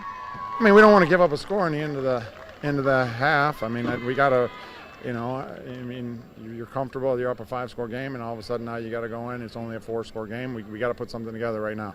All right, Coach, thank you. Thank you. Best of luck. Thanks. Guys. Thank you, Mangino, and thank you, Coach Sirianni. 35-7 at half. Washington and Jefferson leads it here on KDKA+. Stay tuned for our halftime interview with Jake Pugh, Washington and Jefferson quarterback.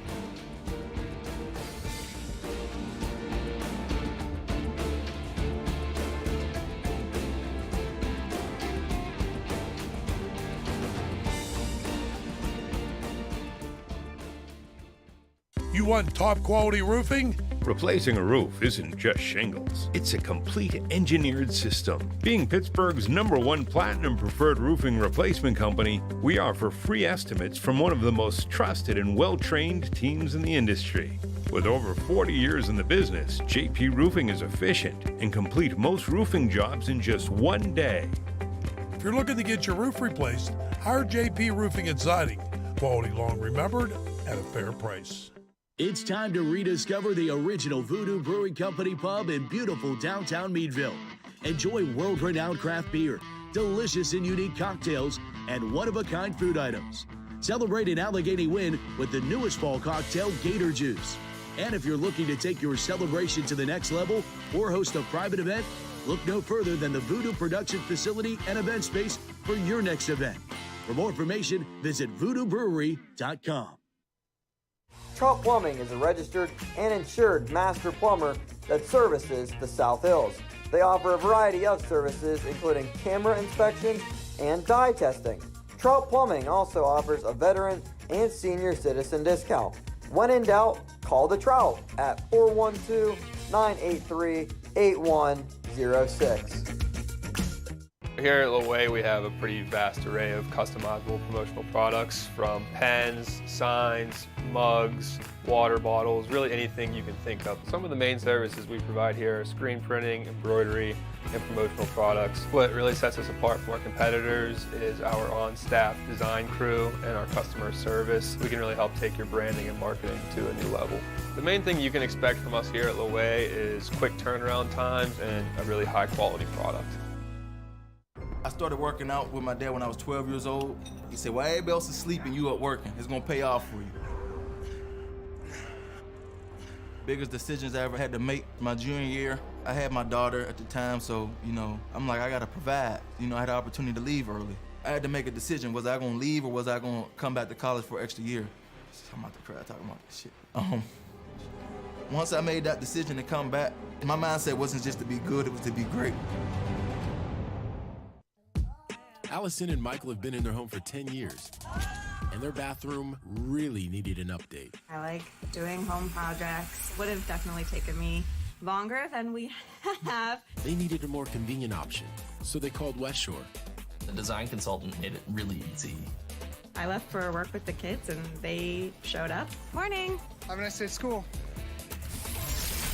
By dinner time, we had our bathroom.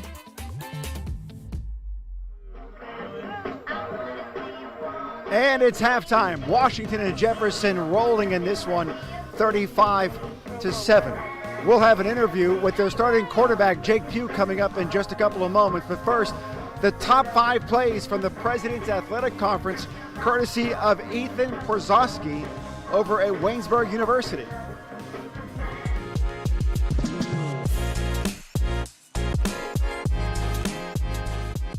Hello everyone, I'm Ethan Spazarski, and welcome back to our top 5 PAC plays of the week.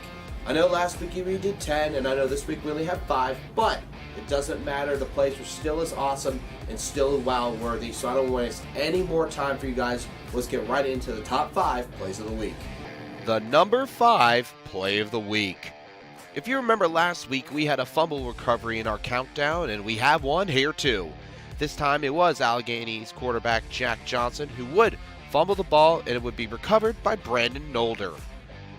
The Bearcats here would go down and score on their following offensive drive.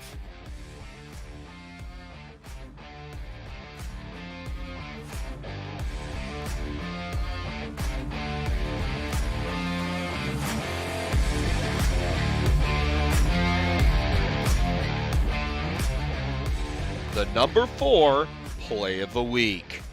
We travel to Washington County, where the Washington and Jefferson Presidents played host to the Westminster Titans. Running back Owen Patricic would score out here from 49 yards out to extend the lead by 45 points for the Presidents. Patricic would rush for 88 total yards in the game and have 2 touchdowns. The Presidents as a whole here would finish the game with 250 rushing yards on the day.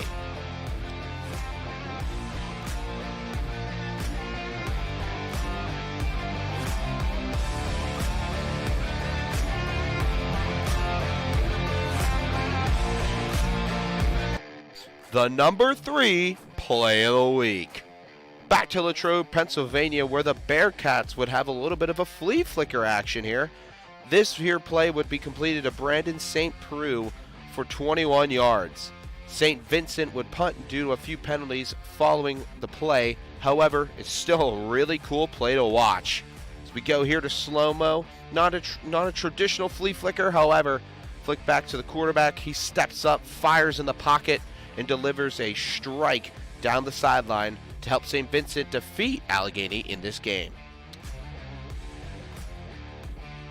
The number 2 play of the week. We have an interception, and this time it was made by John Beard. Beard here would read the route and pick the ball as it was coming to the top of the route for the receiver. Following this play, it would help set up Patricic's second touchdown of the day, as shown earlier, the 49-yard rushing touchdown.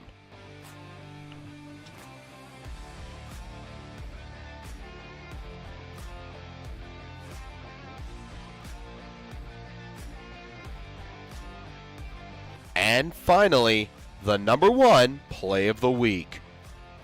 This play would be another Washington and Jefferson interception, but this time by Aaron Carruthers, as he displayed his toe drag swag, of which would come back for a second consecutive week as a player in the PAC and made the top 5. I want to thank you all for watching and congratulate all the athletes for their spectacular work on making our top 5 plays of the week this week. Next week, we'll be back better than ever with our top 10 plays of the week. Until then, I'm Ethan Spazarski saying so long. See you then.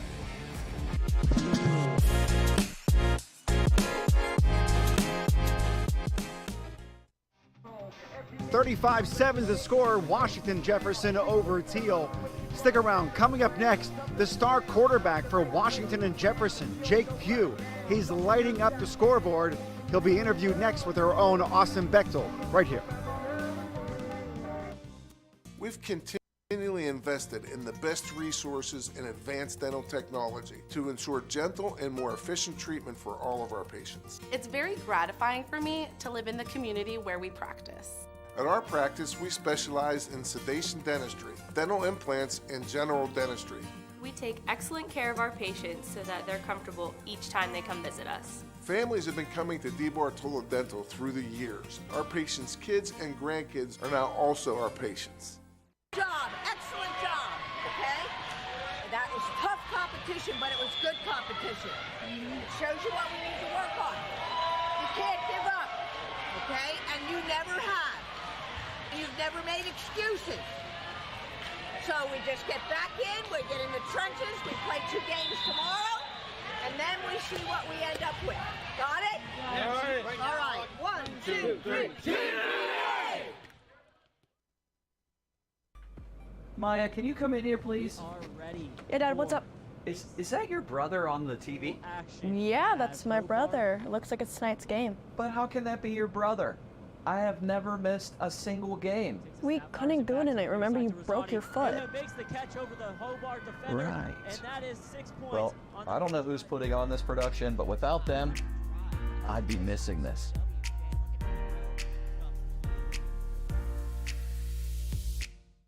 Tune in this Friday to the Steel City High School Football Showcase presented by UPMC Sports Medicine as the West Mifflin Titans battle the Avonworth Antelopes. Friday night at 7 on KDKA+. Are you ready? Your first alert weather. A marginal threat for some strong to severe thunderstorms popping tomorrow. Wherever, whenever. CBS News Pittsburgh. We're going to see some rain, some thunderstorms developing for parts of this weekend. On the free CBS News app and Pluto TV. What happens happens when you put students first? At Pittsburgh Public Schools, you get exceptional learning experiences in 54 schools, including 1 online academy, in 85 early childhood classrooms, 20 magnet schools, and 16 career and technical education programs. More options, more opportunities, more ways we put every one of our 20,000 students first. Always, in all ways. Time to rediscover the original Voodoo Brewing Company pub in beautiful downtown Meadville. Enjoy world-renowned craft beer, delicious and unique cocktails, and one-of-a-kind food items. Celebrate an Allegheny win with the newest fall cocktail, Gator Juice. And if you're looking to take your celebration to the next level or host a private event, look no further than the Voodoo Production Facility and Event Space for your next event. For more information, visit VoodooBrewery.com. You're watching a presentation of PAC football. Hi, everyone. I'm Austin Bechtel, joined alongside W&J junior quarterback Jake Pugh. Jake, it's great to be with you, man. Thank you for having me. I really appreciate it. Overall, what was your journey in football like growing up to now being the starter at W&J? So I've been playing ever since I was little. I think I started in 1st grade. I've always been a quarterback. A lot of people in my family have all been quarterbacks. My dad, my uncle, just my pap. You know, it's been down through the thing. And then everyone's been a coach, you know, in my family. So it's kind of been football ever since I was born.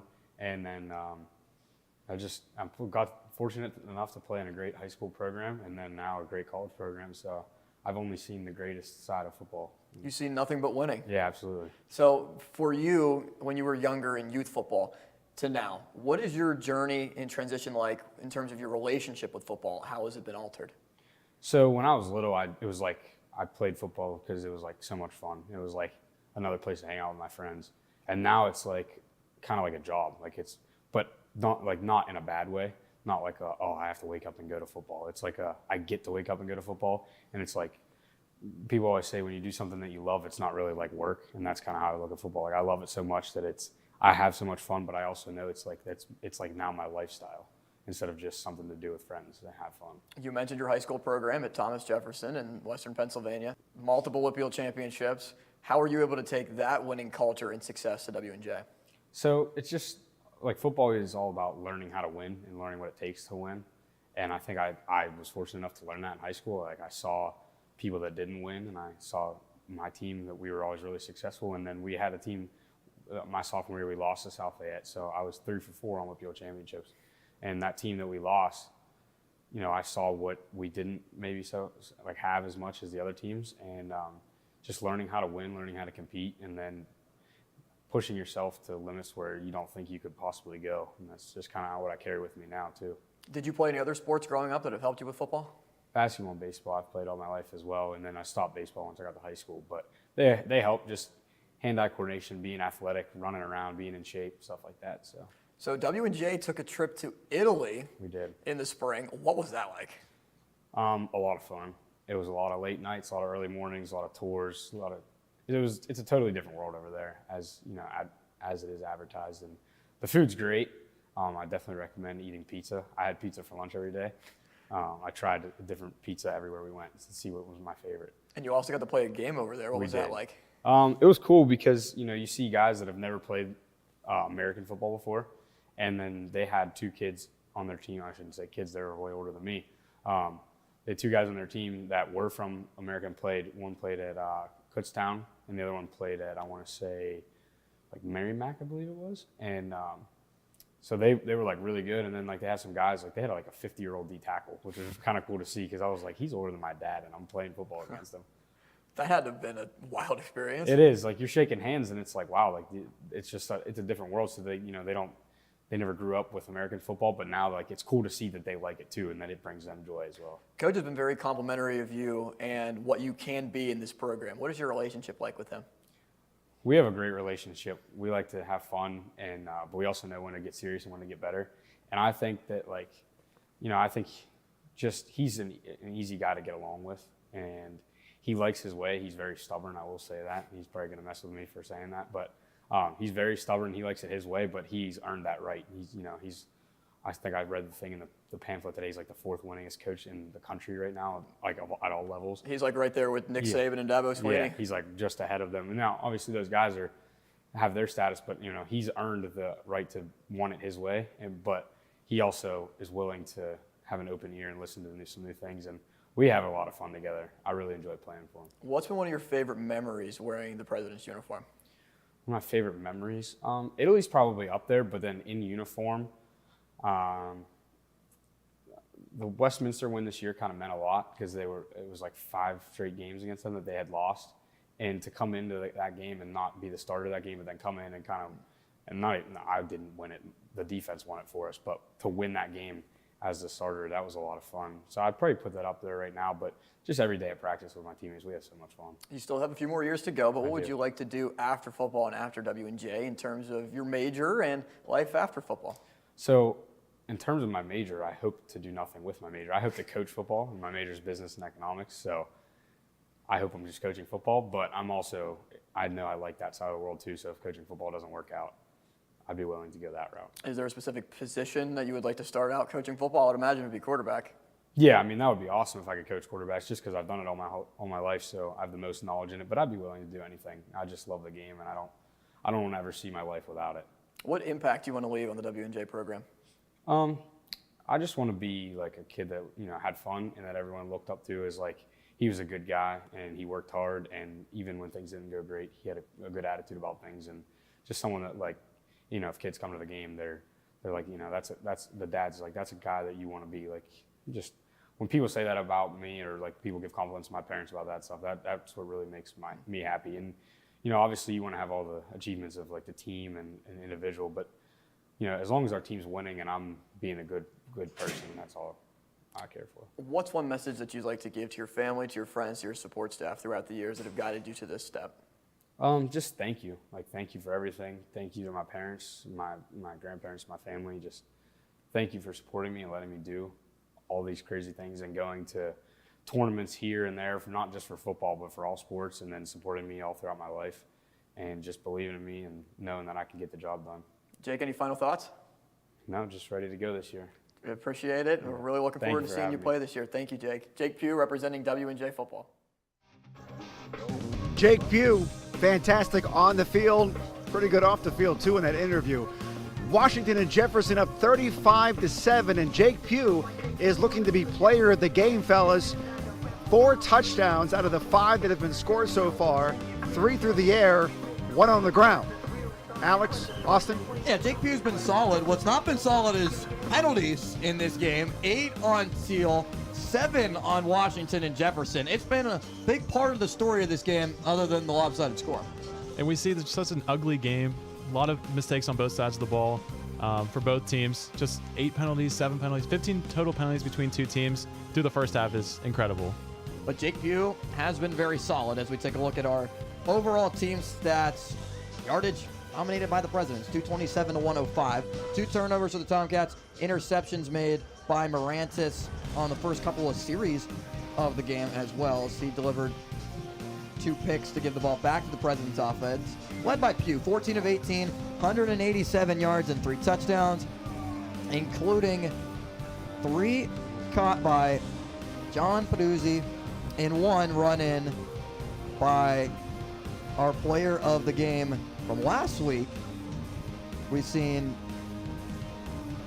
a couple of different occasions where Cernudo has found his way into the end zone before, but Jake Pugh was able to take it on a quarterback sneak. And we're taking a look at some of our first half highlights. Dawson Dietz has been in the backfield a lot. Presidents have taken the ball away. Mason Kasprak on the interception. Early in that first half of play, John Peduzzi on the score from Pugh. 3 touchdown receptions for Jake Pugh to John Peduzzi. It's been a solid first half of the Presidents, other than those penalties, which have really become a main storyline.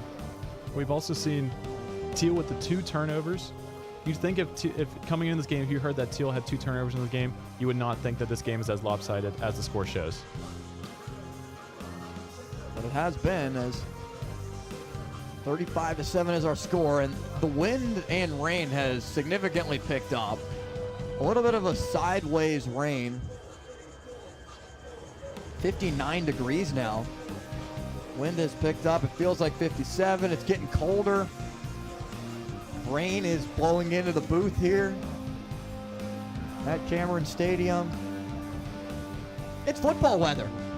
First couple weeks, we got accustomed to the end of August type of weather. It was nice in the 70s, no rain, but a little bit of an ugly day. And that's what's so important about these teams adapting their play styles to different weather conditions. And that's why I think it's so important for W&J's run game to continue to improve. Once they get farther later on in the year, and in November, December, these teams need to be able to run the ball when the weather starts getting worse, especially with today, you get a little taste of it with the rain. Presidents will get the football to begin the second half of play. And it's fielded at the 14-yard line. Lots of running room past the 30. Volpatti makes his way to the 35. It'll be first down and 10 for W&J. Very solid field position to begin this first drive out of the half. For Jake Pugh, 48-71 coming into the game, 829 yards. Threw for 187 in that first half. Austin Bechtold alongside Alex Terrett and Robert Mangino. There's the pep band for W&J. And some of the crowd with some umbrellas that are out in full force. As it is raining, starting to be raining pretty heavily here. Great protection for Jake Pugh. We're going to take a shot deep down the field for Peduzzi. Intercepted. Threw it right into the hands of Darnell Jordan, who was waiting for it like he was the intended receiver. And a long ways away from Peduzzi. Maybe some miscommunication there. We saw the continued struggles with Peduzzi and the Pugh connection that we've seen be so great all year. And it's already starting to leak over into the second half. Just Pugh hanging up the ball, trying to do too much, throw it way towards the center of the field. Jordan making a great play by high pointing the ball and not letting Peduzzi make a play back. So one offensive play, one turnover, evens the turnover battle at 2 apiece.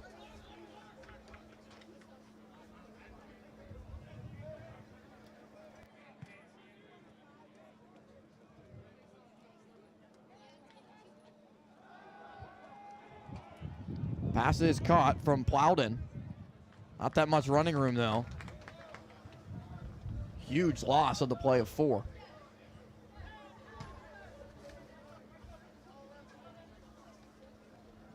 So now Thiel offense back out on the field.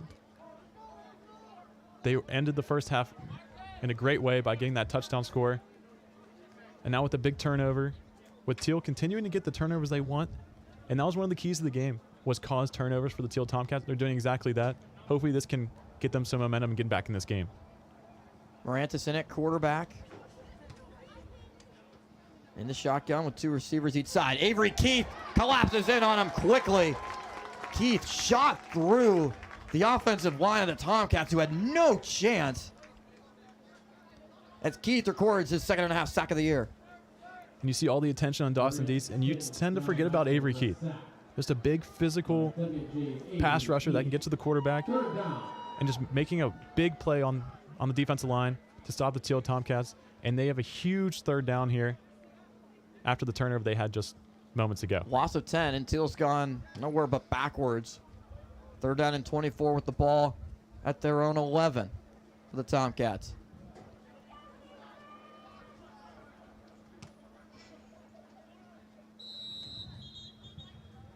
Whistle signaling for a flag. Play of game, offense, 5-yard penalty, third down. And Morantis not able to get the snap off in time. I want to apologize for the miscommunication we had in the first couple of drives with Morantis at quarterback. Getting our numbers right after those first couple of drives, as Morantis was the starter.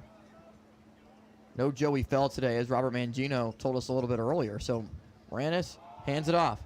Not much there, as the Tomcats had a loss of 4, a loss of 10, a 5-yard penalty on the delay of game. And now we're forced to punt after getting the interception from Jordan. I really don't mind this play call. Just getting something safe, getting as many yards as possible. You have all those DBs for the W&J Presidents playing prevent, playing super far off, not letting anything over the top. And now you just give your punter just a little bit more room, because he's been under pressure all day. A couple blocks already, a couple bad snaps. We don't want to see anything go in the end zone. Adam Devine stands in his own end zone. Anthony Rosati back to return it. Able to get it away. Low kick. Almost hit Volpatti. Flag thrown right in that direction. Where Troy Volpatti was trying to make a play blocking for the Presidents. We see Volpatti actually signaled for a fair catch himself and then gets bumped by one of the Thiel defenders, which is going to cause this penalty on the Tomcats to hurt them and push the WJ offense even farther up in a better field position. Kick catch interference, offense number 34. Be a 15-yard penalty. First down. James Fulmore is guilty of the penalty. So it ends up being a smart play for W&J. The line up the Presidents in great field position after the shaky punt. And that pressure from W&J has forced a lot of bad punts from Thiel. This drive now beginning inside the red zone at the Thiel 15.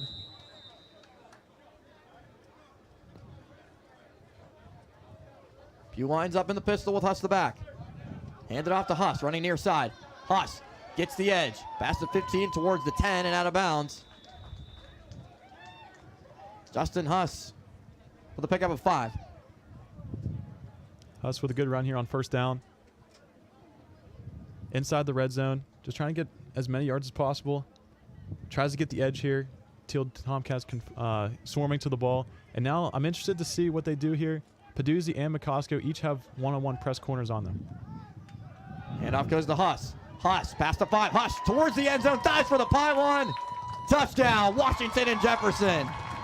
From 10 yards out, Justin Huss stretches to the pylon and scores for Washington and Jefferson. 41 points on the board. Justin Huss continuously using his speed. Also trying to finish this run. Outstretched ball, gets it over the pylon before he gets out of bounds. Great play made by the dairy product. Justin Huss signaled for it, and the officials agreed. Touchdown, Washington and Jefferson, a 10-yard run. Ricky Hunter's extra point up and good. 42-7, Washington and Jefferson leads Thiel. 11:48 to go in the third quarter of play from Cameron Stadium. This Saturday, tune in to KDKA Plus for D3 college football as the Carnegie Mellon Tartans face the Allegheny Gators. This Saturday at 7 p.m. on KDKA Plus.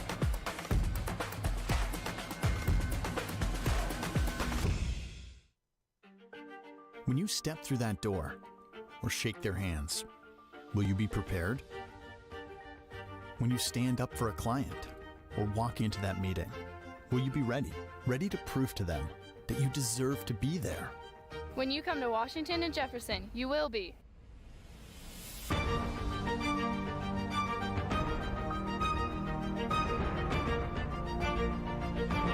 Washington and Jefferson College. Are you ready? Why call 2 men in a truck? If you're like Kate, you're moving and you work hard.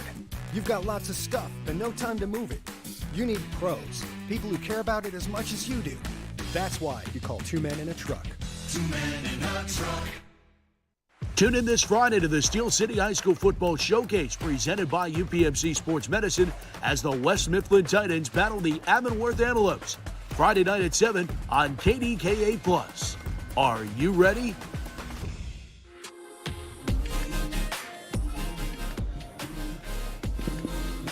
(42-7). The Washington and Jefferson Presidents are out in front. Led by head coach Mike Sirianni with an .809 winning percentage, ranks him ahead of Clemson's Dabo Swinney at .803, Alabama's Nick Saban. Presidents have made 17 postseason appearances under Sirianni. He's the winningest coach in program history. 179 and 42 overall record.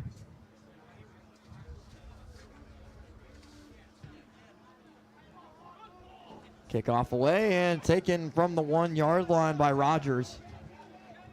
Rogers runs into a couple of his own men and is dragged down right near the 20.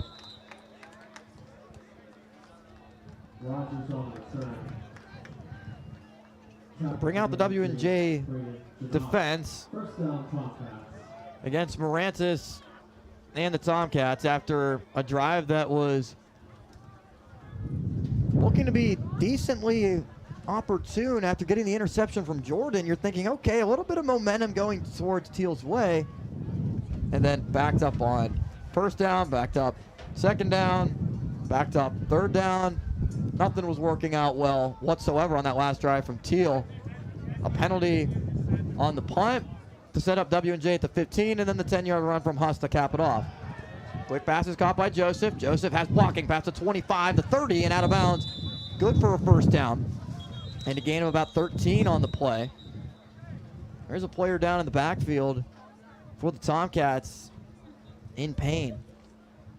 I think it might be Plowden, who was already down once earlier today. I like this play on first down. Little tunnel screen. Trying to get that first down, save that 3 and out that they've had on the previous drives. It's so demoralizing for a defense to give up a touchdown and then all of a sudden have to get back on the field after a 3 and out, but they are able to get the first down on the first play of this drive. So it's actually Chris Spady who's down. My apologies there. Philadelphia, PA native, a freshman at center.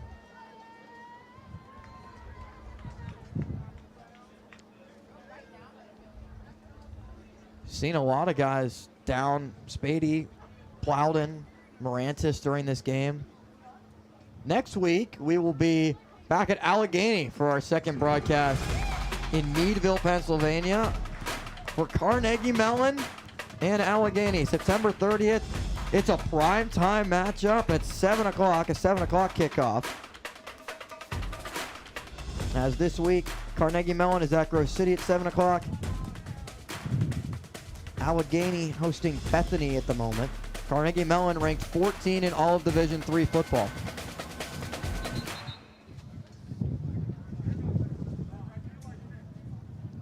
And if you're the Presidents, it's great to get these statement wins against like the Tomcats, the Bison, and the Bearcats, I'm sorry. But your kind of eyes are on the top teams in the conference like Carnegie Mellon, especially being ranked 14th in the country.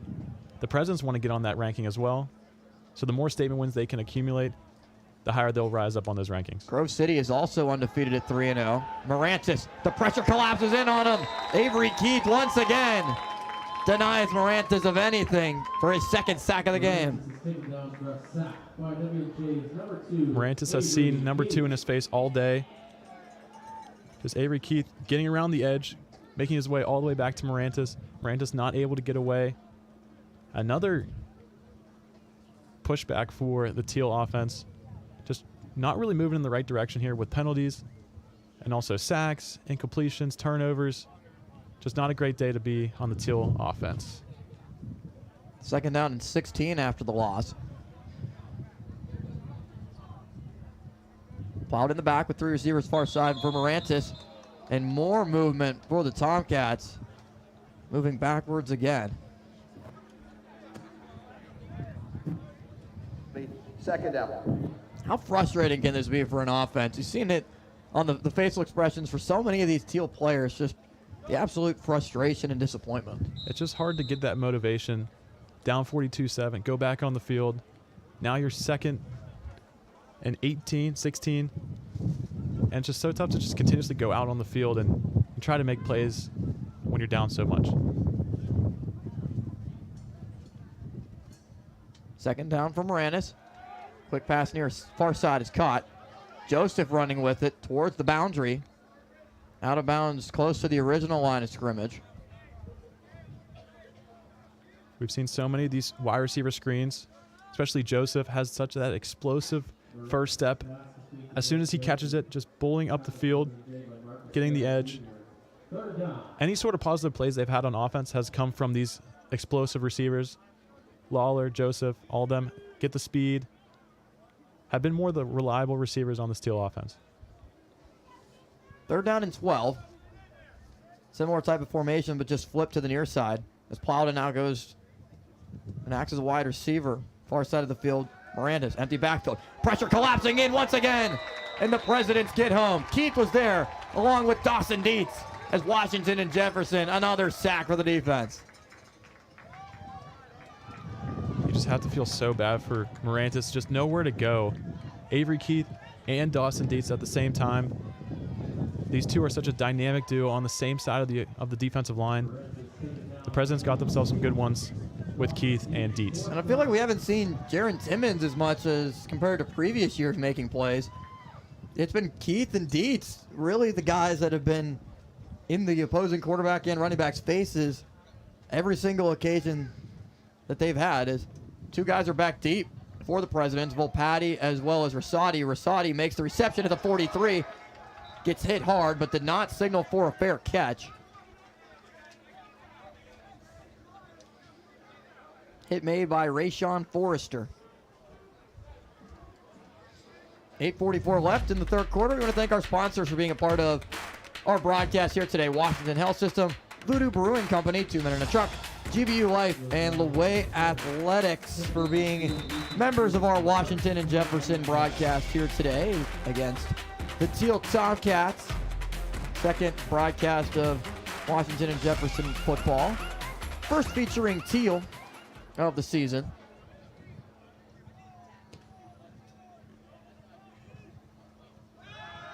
New quarterback in the game for the Presidents. Deep downfield for McCosco, and he makes the grab. Kellen Stahl to Jacob McCosco. What a grab, the concentration to make the catch. McCosco has a lot of separation here. Kellen Stahl looking for him deep. I almost see a pick here. McCosco able to fight his way through the defender, making 2 taps and coming down with the football. What a great concentration play by McCosco. That's your PAC play of the week right there. Mark it down now. Stahl looking to the end zone for McCosco again, incomplete. We'll have to let Ethan Spazarski know. We'll let him know right now. Let him know right now. Get him on the phone. That's your number 1 play of the week. There's no doubt about it. Great concentration. We also saw Chase Lawler's catch as well today. 2 highlight plays from each team so far. So Stahl relieves Jake Pugh. Good day for Pugh. As Stahl feeling the pressure, dumps it off. DeRosa on the screen. DeRosa past the 10, breaks a tackle into the 5-yard line to the end zone for the President's touchdown. Kobe DeRosa scores past the 5 and to the goal line with ease for Washington and Jefferson to put up 48-7 in the extra point to make it 49. Stahl does a great job here, just being patient, letting the screen develop, letting the blockers get downfield. DeRosa just untouched, struts in the end zone for another President's touchdown. Ricky Hunter on to attempt the extra point.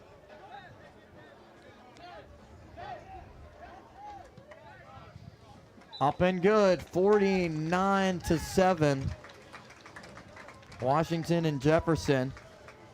PAC standings, W&J, Carnegie Mellon, Grove City, all undefeated coming into today at 3-0. Case Western Reserve, Geneva, and St. Vincent all at 1-1. Allegheny at 1-2, as well as Thiel and Westminster, a little bit surprising, starting off at 1-2. The Bethany Bison and Waynesburg University Yellow Jackets still looking for win number 1. And the surprising team right there is Westminster, so low on the standings. Usually don't see them in that position. However, they've already faced Grove City and W&J within their first 3 games. It's kind of tough when you're playing those 2 hot teams, both at 3-0 right now, that early in the season, and that's why you see them a lot lower than you'd like to see them. These 2 teams first met on October 17, 1896, when W&J won 54-20. Kickoff to the goal line and into the end zone. Last year, W&J beat Thiel 55-0. The last Thiel win against W&J, October 1st, 2005, Thiel won 38-35. The Presidents have won the last 16 meetings. Unfortunately, you won't see this trend going anywhere this year. Going into another year of W&J showing its dominance over the Tomcats. 49-7 as of now. Still 8 minutes left in the third quarter. Have a lot of game to play here. We'll see the scoreboard change a little bit. There's still a lot of time. As Morantis hands it off. Plowden running far side. Has some blocking. Plowden is dragged down. Keaton Hall on the tackle. Let's send it to Mangino. Austin, one of the things that I noticed down here is that the team, Washington and Jefferson, is just so deep. So oftentimes you watch the twos come in and they're just running through the motions. These guys are playing with conviction, looking to make statements that they can be starters on other teams in this conference. And we saw that with the pass from Kellen Stahl down the field to McCosco. A little bit underthrown, but what a play by McCosco to be able to do great work on the tip drill, tipping it to himself a couple of different times. And out to Plowden again. Multiple presidents collapse in on the tackle, including Valentine. Set up third down. And you wonder why W&J is always at the top of the standings in the PAC year after year. It's because they have these margins of victory against a lot of these teams in the conference, outscoring opponents by over 35 points in the past 4 weeks now. And then you're allowing your backups, maybe your third-string quarterbacks, also to get in the game. Some players that usually don't play a lot as starters get in the game, and they can work on what they need to work on, and they can get better for next year. Third down and 7 for Morantis. Has time, slant route, caught. Rogers on the reception, but is going to be short of the first down. Pick up to the 32, needed the 35, 3 yards short. Decision time for Thiel. We haven't really seen many completions over the middle by Thiel today. A lot of flat routes, a lot of deep balls. However, we'd like to see a little bit of different style here. See a little slant over the middle, complete. Now a fourth down that the Thiel Tomcats are going to go for. Presidents rushed some men off the field, and a timeout called by W&J. Was trying to get the right personnel out there. Timeout. First timeout for W&J, as Thiel was appearing to go for it. Not sending the punting unit on, but Morantis was also not out there. So W&J wanted to get everything settled. As some of the PAC matchups today, we talked about how Grove City is undefeated, as well as W&J and Carnegie Mellon. W&J on track right now to keep the unbeaten streak going, make it 4-0. But Carnegie Mellon and Grove City, it's a huge game. One of the unbeatens will be knocked off. In a couple weeks from now, a huge matchup, W&J at Carnegie Mellon. It could be the matchup to determine who wins the conference. And that's why in the PAC, as soon as you lose one game, you're at the risk of not winning the conference. You see, in this PAC, there's a couple teams at the top that are usually just looking forward to that matchup between each other. Carnegie Mellon and WJ will be the one that's going to be circled this year. So 4th and 3, Thiel now sends the punting unit on. Volpatti as well as Rosati back deep for the Presidents. Punt is away. Fielded by Rosati at the 40 on a fair catch. And that's where the W&J offense will take over.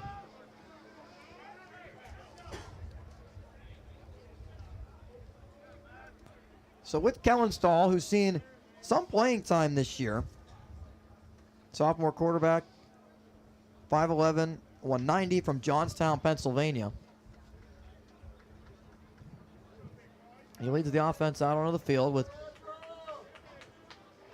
some new skill position players out there, but some of the same. McCosco now taken off the field in favor of Nick Wilson, but John Peduzzi also still out there. As Peduzzi was lining up to remain in the game, but Carson Klein replaces him as Peduzzi runs off.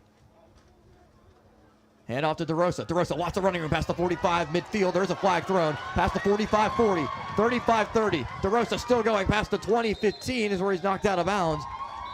In Thiel territory. Flag thrown, 2 flags at the Thiel 36. Illegal substitution, defense, that penalty's declined. First down. And a great run by Kobe DeRosa that will stand after the Thiel penalty. DeRosa is one of those players that as soon as he sees that hole, he hits it. And then eventually making his way towards the sideline. He's having all these Thiel defenders on ice skates, making a huge gain as he enters the game just one drive ago. First down, W&J at the 17.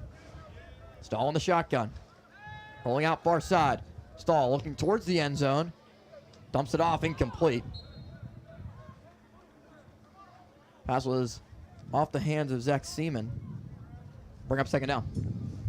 There was a moment in that play where we saw Carson Klein in the end zone untouched, but then we saw the safety beelining straight towards him. Stahl a little pump fake. Had to tuck it for a second, and then eventually tries to dump it off to Seaman. Seaman unable to hold on to it.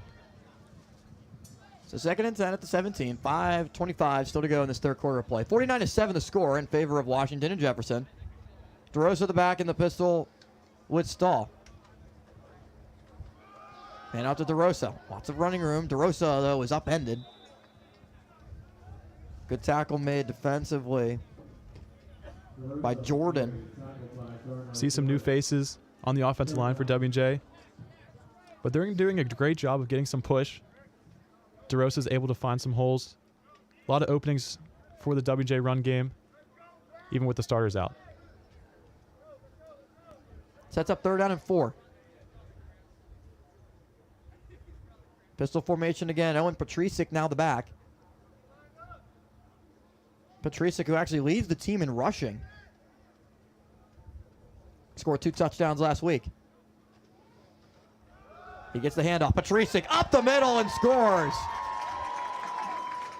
Making 3 touchdowns in the last 2 weeks from 11-yard out on 3rd down. Owen Patricic finds the end zone. I want you to see this block by number 0, Seth Coons, coming across the formation, making a great kick-out block, leaving that hole wide open in the center. For Patricic's 3rd touchdown in 2 weeks. And like you said, he's leading the team in rushing.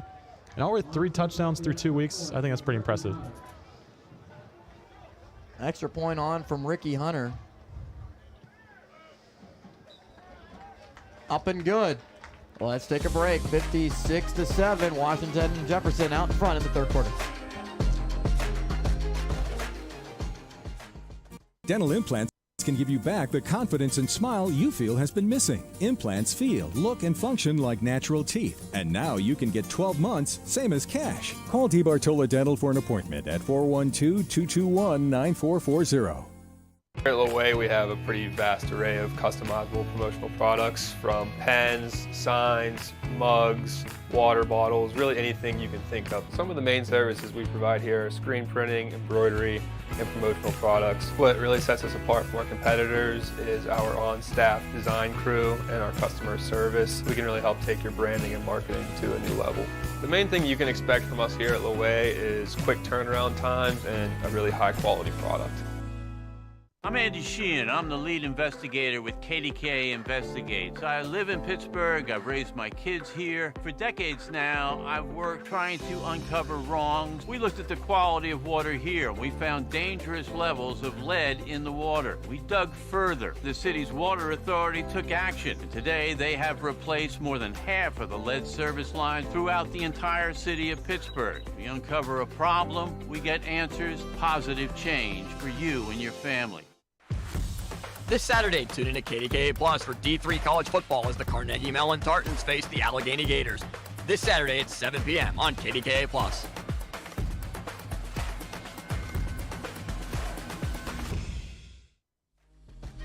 So 56-7, Washington and Jefferson is out in front against Thiel. We're seeing a lot of Owen Patricic late in the last couple of games. He's got a lot of speed. Once there's a crease, credit the offensive line as well for being able to open up holes that Patricic is able to score, and a couple touchdowns to his credit. 18 rushes for 166 yards coming into today. Brittenall boots it away. Fair catch called for by Rogers to the 25-yard line for the Thiel offense.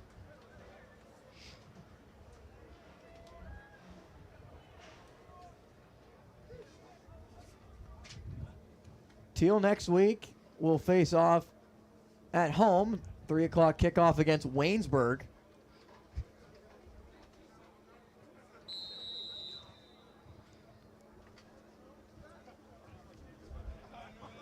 Carnegie Mellon, Grove City at 7 o'clock. Geneva, Case Western, 2 of the games that are in action later on today. 3 1 o'clock kickoffs, 2 7 o'clock kickoffs. Bethany, Allegheny, Westminster, Waynesburg in action right now. Morantis taking a shot, throws it out of bounds. Trying to connect with Lawler, incomplete. There's not much working right for Thiel. Struggles continue for Thiel. 4 minutes and 30 seconds left in the third quarter, down 56-7. There's really not much to take away positively on this Thiel side, especially, but it's the turnovers. They've been able to get turnovers from this WJ offense, which I would say has been a big positive, especially with the DBs on the defensive end for Thiel. But now offensively, they need to get something going. Not much here as Plowden takes the handoff for only a short gain of 2 yards. Makes his way to the 27. Seeing a lot of new faces on both sides of the ball, especially for the W&J side. A lot of new linebackers and a lot of new safeties. Yeah, a ton of new players in there. Tyler Primrose, Aiden Thomas on the defensive line. Colton Johns, brother of Justin Johns. 3rd down and 8 at the 27, needing the 35 to convert. Morantis tries to swing it out to Plowden, but incomplete. Threw it over his head. And another Thiel 3 and out.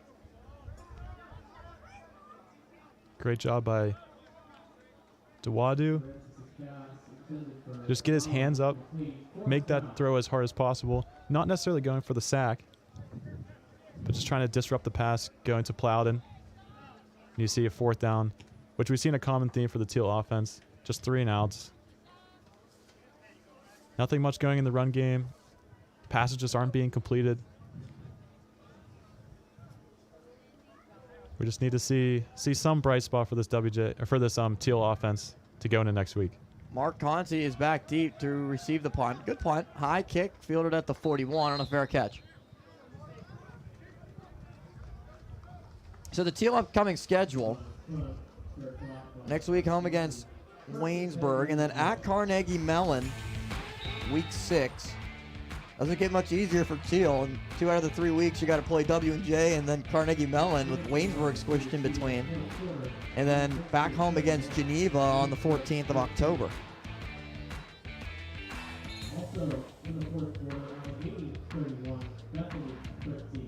31-13, Allegheny currently leading Bethany. Across the PAC. All games this year for the President's PAC games, as well as for Thiel.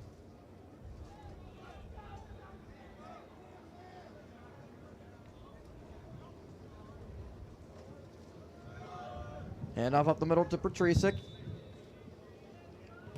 Goes for a 2-yard gain. And we see that's actually the same exact play that Patricic scored on the last drive. Another kick-out block by Coons coming across the formation, using his left shoulder, kicking out the defensive end, letting Patricic get up the middle for a positive gain. Pistol for Stahl. Takes the handoff and will take it himself. Stahl running near side of the field, goes out of bounds at the 43. Makes his way to the 44. So it does pick up 1 yard. We'll set up 3rd down and long. Here at Cameron Stadium, this surface was replaced in 2018. It's brand new field turf. W&J logo at midfield. 56-7 our score. Austin Bechtold with Alex Terrett and Robert Mangino down on the sideline. 2.5 remaining in the third quarter. Stahl has time. Near side of the field, incomplete. Nick Wilson, the intended man, ended up pretty much just playing defense there as Caleb Schuler was the one there that almost had an interception if he would have turned his head around a little bit quicker. Stahl's pass just low and away. Nick Wilson not really having much to do on the offensive end, still had to play a little bit of defense to make sure that ball wasn't intercepted. So third down for the Presidents. Fourth down, rather, as the punt from Stahl is not a good one. And it's picked up by Thiel, running past midfield. Now, Alex, what do you see there? So we actually see this could possibly be a blocked punt, which means it's a live ball. That's why Thiel was able to pick it up and return it. And just no W&J players even trying to tackle the ball carrier until they realized that it was a live ball.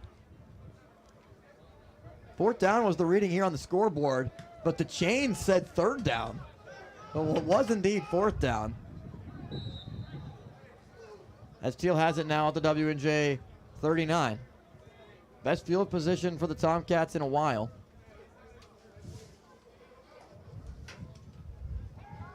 As Moranis, deep drop, has time. Flag thrown. Looks like it's going to be holding as Moranis throws this one away.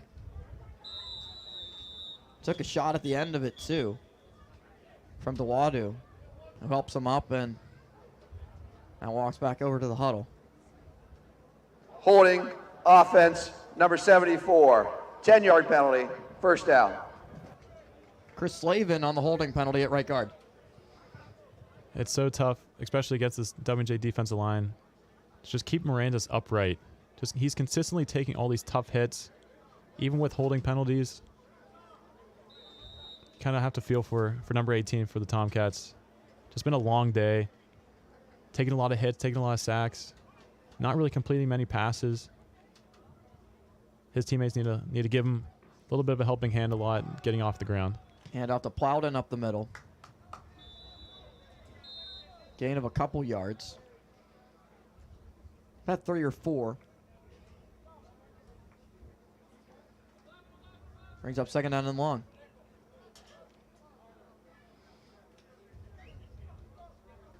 Second down and 17.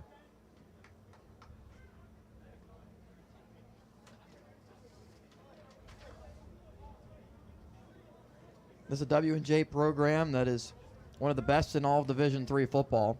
Third all-time coming into this season in D3 history with 772 wins in 131 seasons. And that's part of the reason why. Players that make plays on the ball right off the jump.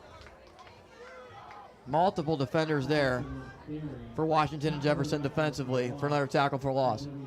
Great play by Aiden Thomas here. Was able to get off his block, shed his block, make a great play on the ball carrier. Aiden Thomas, who's just a great run stopper. They like to put him in on some heavy sets. Try to get him that one-on-one matchup with the left guard, right guard. He's able to make a play for another third and long for the Tomcats. Third down and 19 in the final minute of the third quarter. Morantis. Pass is complete. Lawler still running with it towards the near side of the field. And is taken down inbounds at the 46. 29 seconds and counting. Might be the final play of the quarter.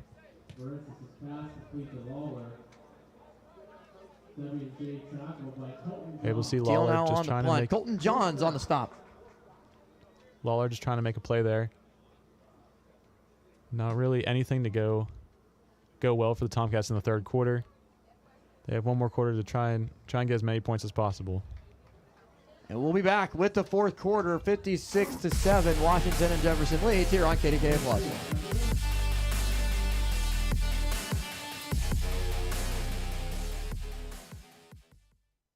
You can now get more local news on KDKA Plus. More breaking news. Residents are being asked to stay outside of their house.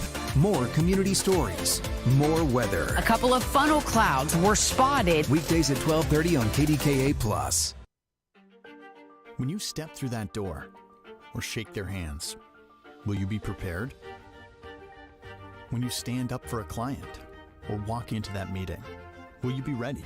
Ready to prove to them that you deserve to be there? When you come to Washington and Jefferson, you will be.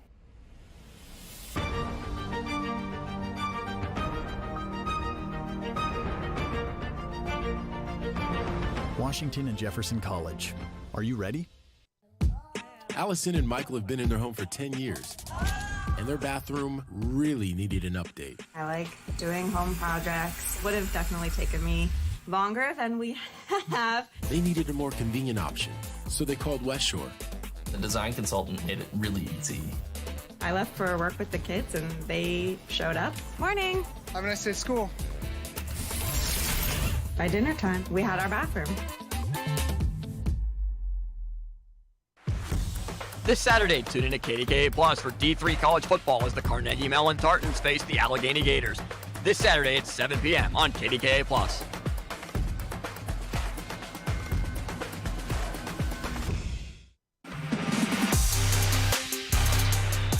High above Cameron Stadium in Washington, Pennsylvania, 56-7 is 15 minutes back on the clock to begin the fourth.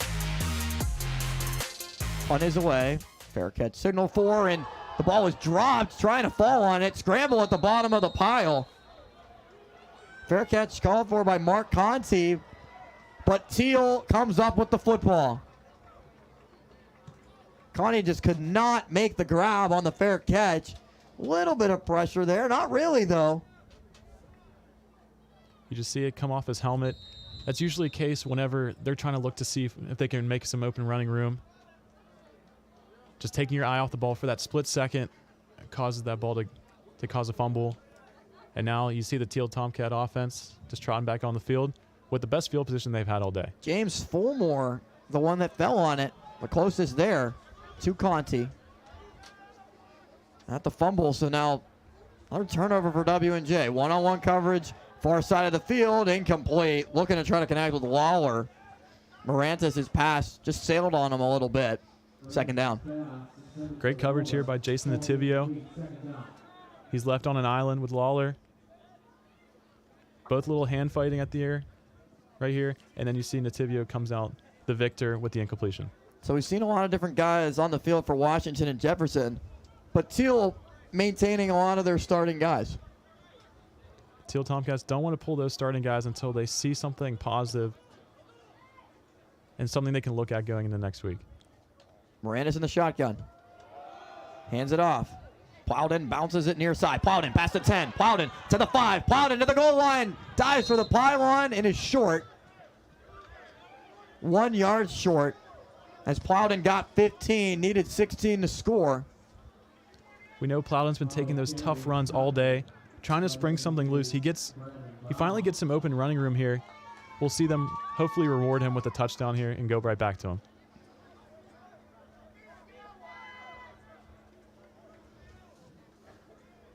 First down and goal at the 1. Morantes in the shotgun. Plowed in the back.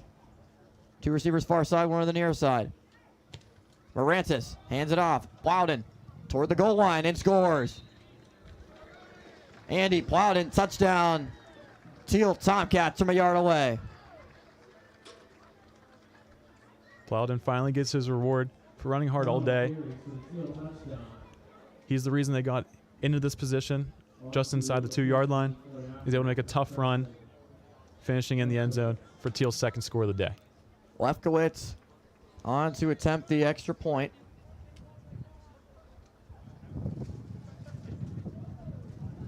To make it 56-14. High snap. Good hold though. Up and good.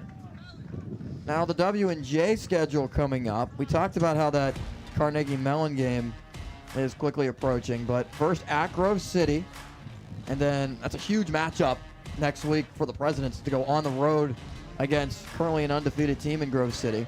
Allegheny back here on KDKA Plus at home for W&J. That's a 2 o'clock kickoff on October 7th. Then the bye week for the Presidents before facing off at Carnegie Mellon. So what is the advantage of having the bye the week before playing what appears to be the most difficult opponent on your schedule? Exactly. It gives you an extra week of practice, extra week of preparation. And that's also 2 weeks of film study because you don't have to prepare for someone over the bye week. You can really pick up on some tendencies when you watch 2 straight weeks of film from one team, especially against a tough team like Carnegie Mellon. However, this Grove City matchup is definitely something that's going to give the Presidents some trouble. Grove City runs the ball so well and they have big receivers on the outside. They're really going to test this WJ defense, who's been absolutely electric for the first 4 weeks of the season. Kickoff away, and will bounce into the end zone.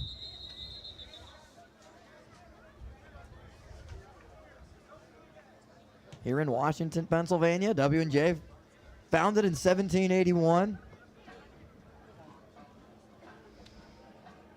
First meeting was all the way back in 1896. The last time Thiel won at W&J was 1980. This is the 76th all-time meeting between these two teams.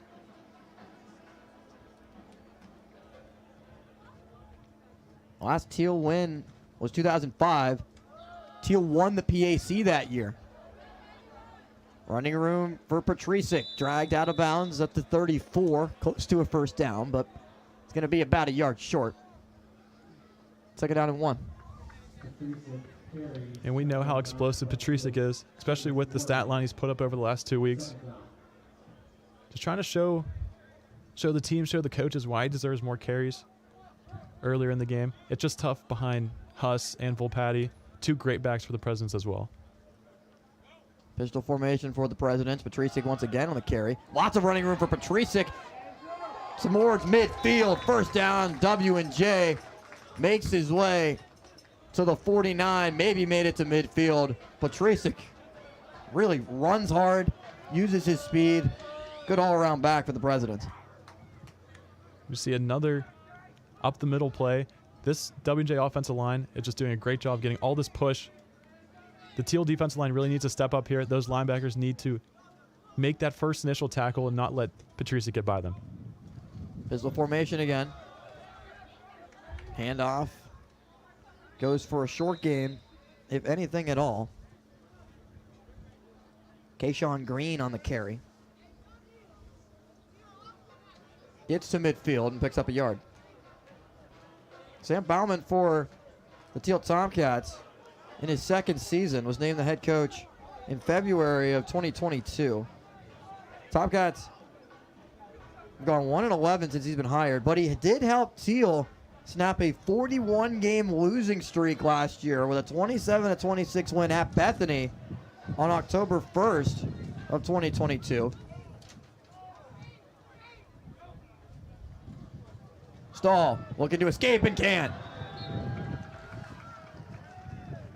Brought down by DeAndre Brown in the backfield. Big loss on the sack to the 40. Great play by Brown here. Just immediately shooting towards the quarterback. Stahl trying to get away.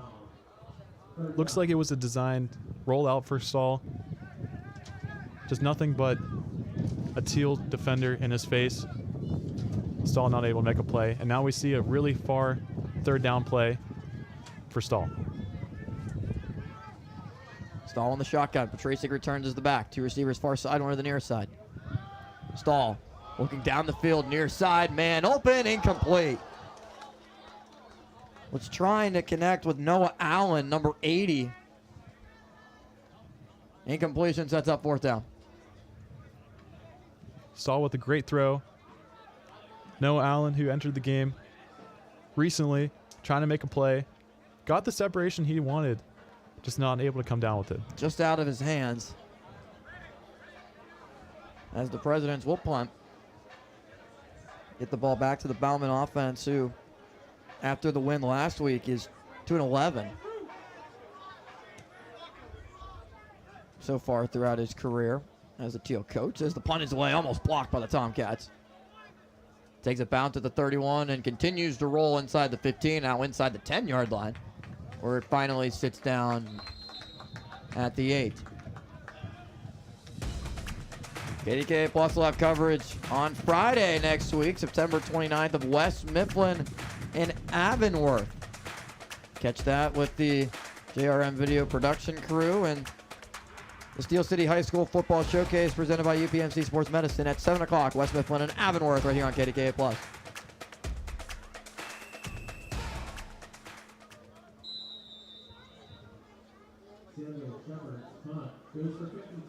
Shepard's punt went for 52 yards to pin Thiel back inside their own 10. Ball at the 8-yard line. Hand out to Plowden. Plowden up the middle, has running room. Plowden off defenders to the 15. Makes his way to the 16. A couple yards short of a first down, but good gain of 8. We've seen the struggles with Thiel's offense today. However, there's one positive in this offense, and that's Plowden. Just consistently running hard all day, even with the lack of push from his offensive line. Was able to get a touchdown on that last drive. One of the few bright spots here on this young Thiel offense. Don Barca, John Beard helping to combine on the tackle there. Plowden again on the carry, nothing there. Aiden Thomas helping to force the tackle, as well as Austin Jacobs, number 40 on the defensive line. No gain, 3rd and 2. Another third down for Thiel's offense. Haven't converted many of these third downs today.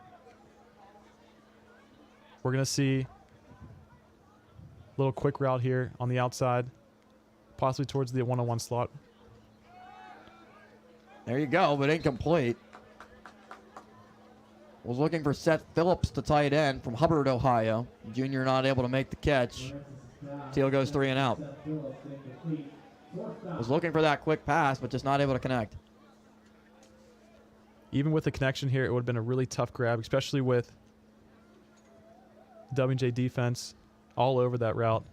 Probably saved Phillips from a little bit of an injury there if he was able to hold on to that. Got a pretty cool uniform matchup as well today. W&J in there, it's black jerseys, white numbers, red trim, black pants as well, white helmets, Thiel. Now we'll punt it away. White jerseys, white helmets as well. Lots of running room for Green. Green still going. Flag is thrown, though, at the 43. Takes a late shot at the end of it. W&J was looking to try to get the officials to call a flag. Nothing there, though. There's a flag down on the field, though, just not on the late hit at the end of it. Return, holding the return team, number 41. It's a 10-yard foul from the spot of the foul. First down. Rockland Batura is the one that is a guilty party on the penalty. See a nice return here by Green. There's really nothing there to cause a penalty at the end of it. And then we see that return being wiped away by the holding penalty.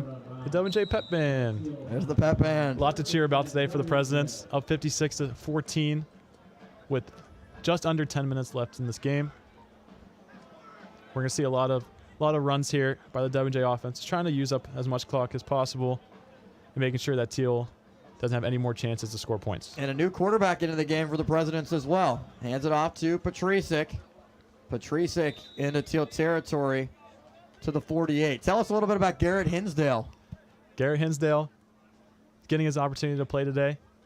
He's usually the signal caller. He's usually the guy making the calls, signaling them into Pugh, Stahl, whoever's in the game. And he does a great job of calling signals. Now it's his turn to get in the game. And we'll see what he can do. Flags first, though, signaling a false start.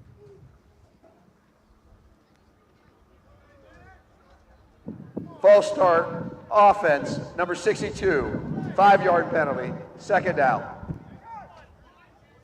Put the ball back at the initial line of scrimmage at the 48 of Washington and Jefferson. 9.5 still to go in the fourth quarter. W&J with a comfortable lead, up by 42.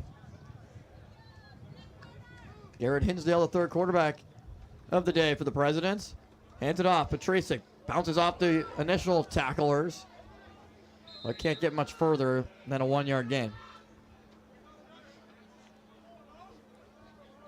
Another third and long here.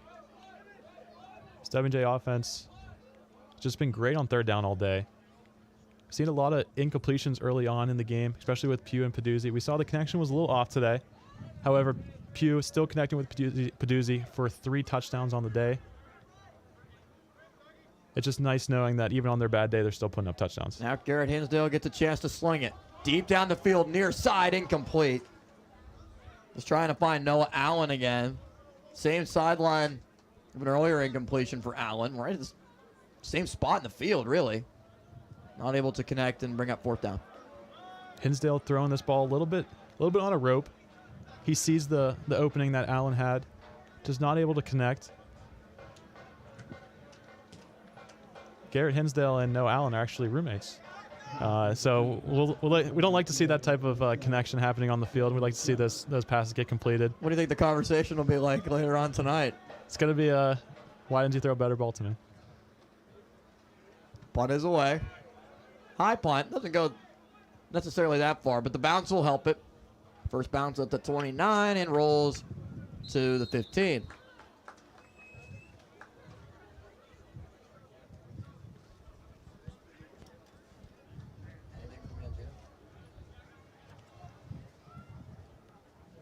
So 56-14. W&J has done everything that it's needed to do in this game to go out ahead by a wide margin. Good offensive display. Penalties really the only thing that have hampered the Presidents. A couple turnovers as well. Not helping the case, but up by 42. A lot of things that Mike Sirianni is not going to be happy with, but decently content with the outcome. And now another penalty on Thiel. Start offense, number 82, 5-yard penalty, 1st down. And with this schedule coming up for the Presidents, with Grove City next week and then Carnegie Mellon later on in the year, it's so important to get these miscues out of the way against games that they're up by a lot of scores, 56-14. They really need to just shore up those penalties because those are the things that can hinder them from taking that next step in their success in the season. Grove City is a very talented team, very good team, and has put it out on display so far this season. Dustin Miller on the carry for the Tomcats. Hand out to Dustin Miller. In the backfield by Aiden Thomas, 2nd down. It's been a great defensive output from the W&J defense as well. Justin John's a big part of it, and Mangino has more on number 21 for the W&J defense. Thank you very much. Senior linebacker Justin Johns, he will represent W&J as its 2023 nominee for the prestigious William V. Campbell Trophy. It's presented annually by the National Football Foundation.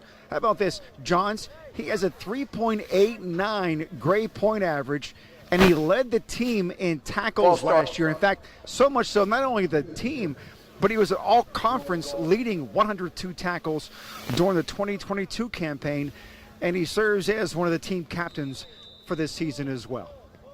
Yeah, thanks, Mangino. Alex, you played with him. It's an all-around great player. Just a great person.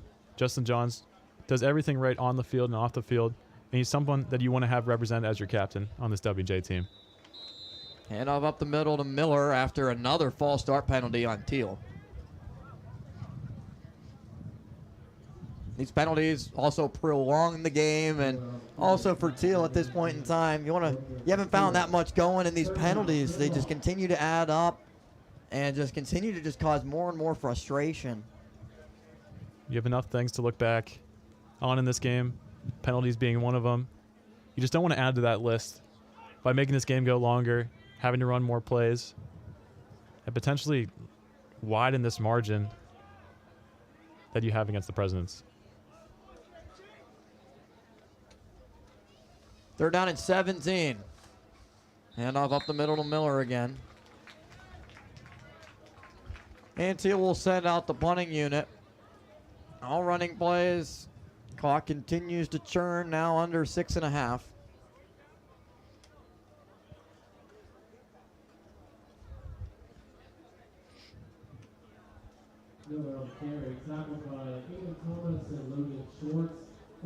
Logan Schwartz in on the tackle for Washington and Jefferson defensively. Divine to punt. Green back for the Presidents, standing at the Thiel 45. Devine will punt from the end zone. No rush. Clean punt. Good kick, bounces at the 39. Green will let it bounce.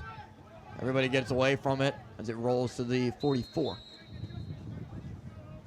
44 of the Presidents is where the offense for W&J will start. 2 straight W&J broadcasts here on KDKA Plus. We'll be back at Allegheny next week for Carnegie Mellon and Allegheny in prime time at 7 o'clock. Our first night game broadcast on KDKA Plus. 7 o'clock kickoff between the Tartans and the Gators.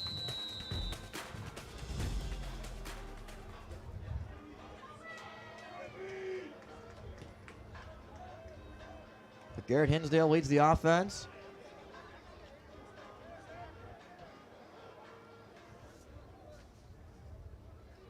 From the 44 in the pistol. He hands it off. Green breaking off tacklers inside the 40. And gets down to the 39 after a 5-yard gain. We're seeing W&J offense is trying to rush this clock down, try to use as much of it as possible while they're on the offensive end. Great first gain on first down to set up a 2nd and 5.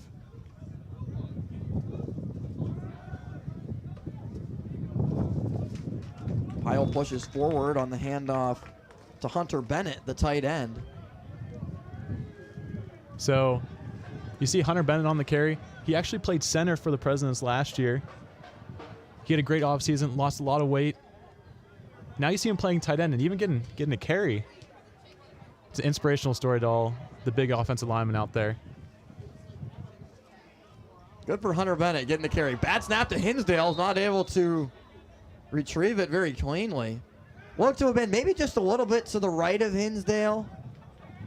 Did just fall on it.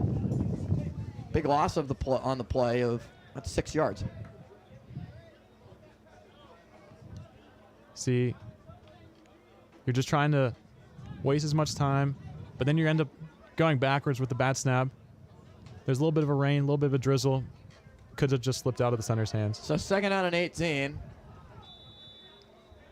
Handoff goes to Lamont Davis. Everybody getting in on the action today for W&J. Seen a lot of different ball carriers, different receivers. Really getting everybody involved. And that's what you like to see, especially when you have these big statement wins like 56-14 like the Presidents are having today. Giving your starters a rest going into the tough matchup next week against Grove City, and also getting your young players some experience. Just great around for W&J. Offense, number 79, 5-yard penalty, 3rd down. False start called on the Presidents. And that's also a result of all these new faces. They're a little cold off the sideline coming in, just a little antsy to get started. Oh snap, Hinsdale corrals it, sets up screen. Pass got Green. Green with some blocking in front of him, past the 40, 35, 30. Picks up the 1st down. Green dives towards the 23-yard line. Needed the 24, got the 23 for the conversion. I know this is crazy to think, but I think that bad snap actually helped Hinsdale. Able to set up the screen even more by having that as D lineman flying forward towards the ball, able to throw right over their heads, and have a great game for a 1st down.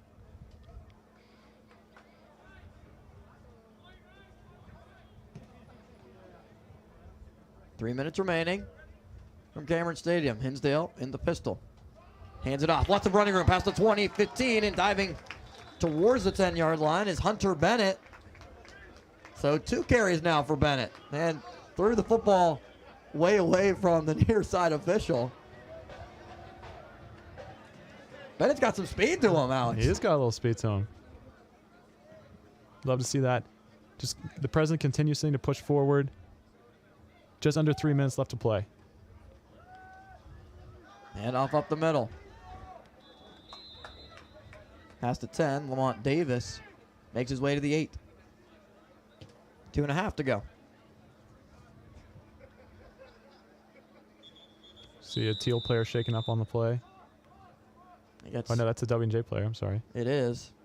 66 for the Presidents.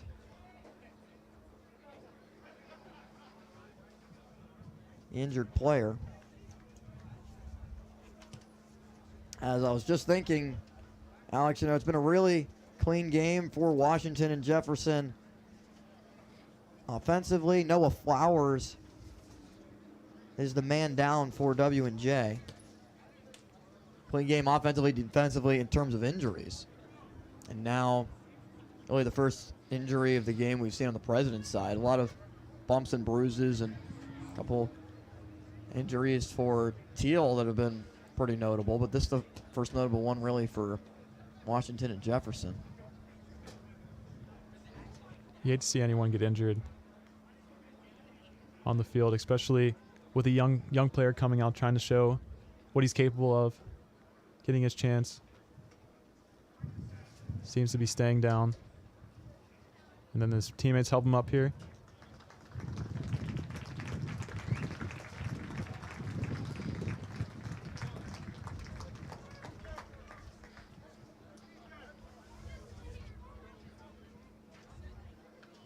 So Noah Flowers, a sophomore, 6'1" offensive lineman from Uniontown, Pennsylvania, went to Albert Gallatin High School, has helped off the field.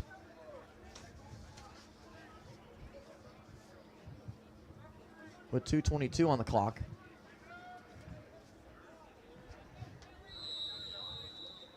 Now the clock will roll again. Presidents do not want to see any more injuries, anybody potentially getting hurt at all. I hate to see it so late in the game. And now just going to be content to take a knee. Let the play clock roll all the way down. Try and knock out as much clock as possible.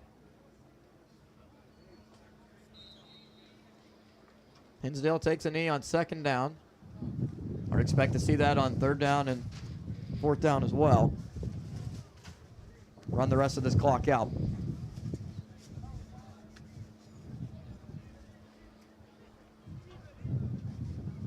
So, Alex, what are your overall takeaways from today's 56-14 performance from the Presidents? I know the scoreboard says a big margin of victory for the Presidents. You're probably thinking the Presidents must have played a great game today. While they did have some great plays, I don't think they played a great overall game. Just a lot of things to clean up, especially when you're playing a team like Thiel, who kind of was just scraping for another win. This should have been a lot bigger of a victory for the W&J Presidents. A lot of things to look over. Sirianni not happy about some of the penalties. We've seen officials making a lot of calls today on both sides of the ball. Just want to see the W&J offense just play a little bit cleaner. Defense played great. And if that's the biggest takeaway from this game, I would say the W&J defense. A couple of interceptions on Thiel's first couple of offensive drives that have really jump-started the W&J offense to get rolling. 37.7 seconds after the kneel down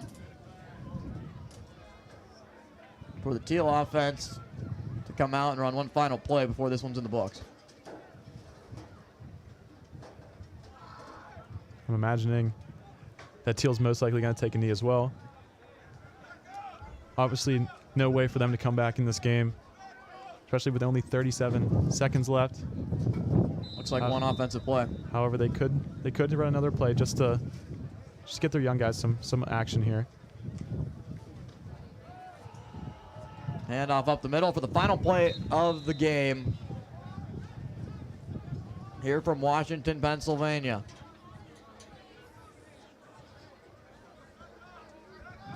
Stay tuned for our post-game interview with John Peduzzi, as there will be one more play. Another handoff for Thiel, and Thiel opting to get a couple of plays out there, not just let the clock run down. 2 plays to get a couple more rushes in there, and that will be the final play of the game. 56-14, Washington and Jefferson defeats Thiel. The most points W&J has given up all season. Entering today through 3 weeks, only 10 points allowed for the Presidents. now 14 for the Thiel Tomcats, but W&J gets the job done and wins it by 42. Great statement win here by the Presidents. Now they're starting to enter the back half of the season. They need to start shoring up some things. The Tomcats need to find something going on the offensive end. They've seen some bright spots, some turnovers here by the Thiel defense. It's just the offense that was a liability for the Tomcats today. Washington and Jefferson now moves to 4-0, undefeated in conference play. The Thiel Tomcats drop to 1-3 and not able to put together a 2-game winning streak. Wins for Thiel have come against Bethany the last 2 years, still struggling against other opponents, but starting to see that there is something forming for Thiel. Starting to get something going for this program to really find itself and get in the right direction. Let's send it down now to the sideline. And Robert Mangino with our player of the game. 3 touchdown receptions for John Peduzzi. John Peduzzi with me. Congratulations. Big victory today. 3 big touchdowns. Yes, sir. Thank you. Tell us about these touchdowns. Walk us through a couple of them. The first one, they were in man coverage, and we've been practicing all week. Get me in the slot. It would be one-on-one with the safety, and that's what we did. I made a move to the outside, broke inside, broke for the post, and it was just wide open. Nothing they could do there. And then down here, we had a couple nice plays drawn up. It was just, I don't know, credit to my quarterback. He made some great throws. You guys seem to be a little out of sync at the very beginning. It's almost as though you could have put up even more points. Yeah, that's a couple problems. I had a mistake myself, but we'll get those fixed up this week and clean it up. Big statement victory today, right? I mean, you're looking at making a statement to the entire country. Does this team deserve to be ranked? It does. I think we work so hard. Defense. We have one of the best defenses in the country. You get to practice against them all week, and they make us better. We make them better, and I think that we do deserve to be ranked, and I think people are starting to notice, so definitely. Congratulations. Thank you. Thank you. Absolutely. Austin? Thank you, Mangino, and thank you to John Peduzzi, our player of the game, who will be invited to the All-American Bowl at U.S. Bank Stadium in Minnesota. The Presidents could potentially be ranked at some point this season. The only ranked team in the PAC is Carnegie Mellon, 15th overall, but the Presidents this season have received votes. For everybody on our crew, including Jake Mislinchik and Ryan Milan, running our production truck as our producer and director. For Robert Mangino on the sideline, Alex Terrett in the broadcast booth alongside. I'm Austin Bechtold saying so long. Final score, 56-14. The Washington and Jefferson Presidents remain undefeated at 4-0 and defeat the Thiel Tomcats here on KDKA+. We'll be back next week for Carnegie Mellon in Allegheny. So long from Washington.